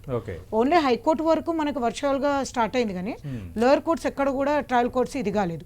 దాంతో కొన్ని వేల అడ్వకేట్లు పోయి కూరగాయలు అమ్ముకున్నారు, పొలాలు దున్నుకుంటున్నారు. దాంట్లో తప్పు పట్టట్లేదు, కానీ చెప్తున్నా ఏంటంటే ఒక ఎడ్యుకేటెడ్గా ఇంత కష్టపడి ఇన్నేళ్ళు ముందుకొచ్చి ఒక స్టేజ్కి వచ్చిన తర్వాత మళ్ళీ బ్యాక్ వెళ్ళిపోవడం అనేది ప్రతి ఒక్క వ్యవస్థలో ఎదుర్కొంటున్నాం. కానీ ఒక హోప్ అనేది పెట్టుకుంటున్నాం ఏంటంటే ఎడ్యుకేషన్ అనేది మన చేతిలో ఉంది కాబట్టి ఎప్పటికైనా సరే మనం ముందుకు వెళ్ళగలుగుతాము. ఆ ఒక్క హోప్ తోటి ఏంటంటే మనం సర్వైవ్ అవ్వగలుగుతాము, అది ఒక్కటి మైండ్లో పెట్టుకోవాలి. రాధిక గారు, మనం చర్చను ముగించే ముందు కూడా స్పెసిఫిక్గా మనం చాలా అంశాలు మాట్లాడడం, ఆర్థికపరమైన అంశాలు, మానసికంగా ఎలా బయటపడాలి, పిల్లల్ని ఎట్లా డీల్ చేయాలి, కమ్యూనిటీ హెల్ప్ ఎట్లా తీసుకోవాలి, ఇట్లా చాలా రకాలుగా మనం మాట్లాడుకున్నాం. అంటే మెంటల్లీ ఫిట్గా ఉండాలంటే ఏం చేయాలి, మీరు ఇందాక ప్రస్తావించారు. ఇలాంటి పరిస్థితుల్లో భయపడకుండా ఎలా ఉంటామని చాలామంది పేషెంట్స్ అడుగుతున్నారని. ఖచ్చితంగా అది నేను ఇందాక అన్నట్టుగా చాలా కోట్లాది మంది ప్రశ్న అది. కానీ అలాంటి వాటిని కూడా మనం ఎట్లా మేనేజ్ చేయాలి? ఇక్కడ ముఖ్యంగా స్ట్రెస్ మేనేజ్మెంట్ అన్నది చాలా ఇంపార్టెంట్ రోల్ ప్లే చేస్తుందండి ఇప్పుడున్న పరిస్థితుల లోపల. అందులోనూ ఇంతకుముందు మీరు పిల్లల గురించి అడిగినప్పుడు I wanted to add 2 things. ఇది మేనేజ్మెంట్ గురించి మాట్లాడుతున్నాం కాబట్టి పిల్లలకి మనం చేసిన ఈ తరం పిల్లలకి చేసిన పొరపాట్లు ఏంటంటే మనం పడ్డ బాధలు పిల్లలకి పడొద్దని పిల్లలకి అసలు మనం బాధ్యత అన్న పదం నేర్పించలేదు. At least this is a good opportunity మనకి పిల్లలకి మనం బాధ్యత నేర్పించడము అన్నది మొదలు పెట్టచ్చు. అక్కడి నుంచే మేనేజ్ అవ్వడం మొదలవుతుందండి. ఇప్పుడు ఐటీ వాళ్ళు ఇద్దరు కపుల్ ఆఫ్ పీపుల్ మాట్లాడారు ఇంతకుముందు.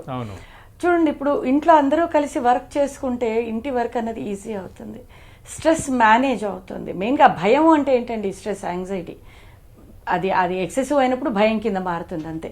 కాబట్టి వాళ్ళు ఒక లైఫ్ అంటే మనకి ఇప్పుడు ఒక 1.5 year అయిందండి. నిజానికి ఇప్పటి వరకు మనకు ఒక అవగాహన కొంత వచ్చేసింది.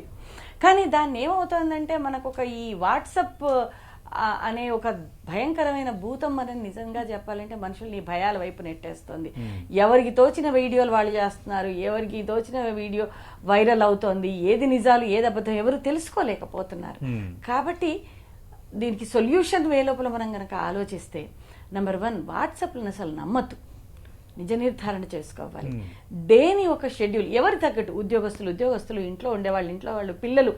మీరు చూడండి, లాస్ట్ ఇయర్ మనకు కొన్ని వీడియోస్ వచ్చాయి, చిన్న పిల్లల్ని ఎలా మేనేజ్ చేయాలి. ఇంట్లో వస్తువులు కూడా ఉండవు, టీ పైన కొంచెం ఏటవాలుగా పెట్టి పైనుంచి వాళ్ళ నాన్న చిన్న బాల్ వేస్తుంటే కింద మంచినీళ్ళ గ్లాస్తో వాడు క్యాచ్ చేస్తుంటాడు. ఇదొక ఆట.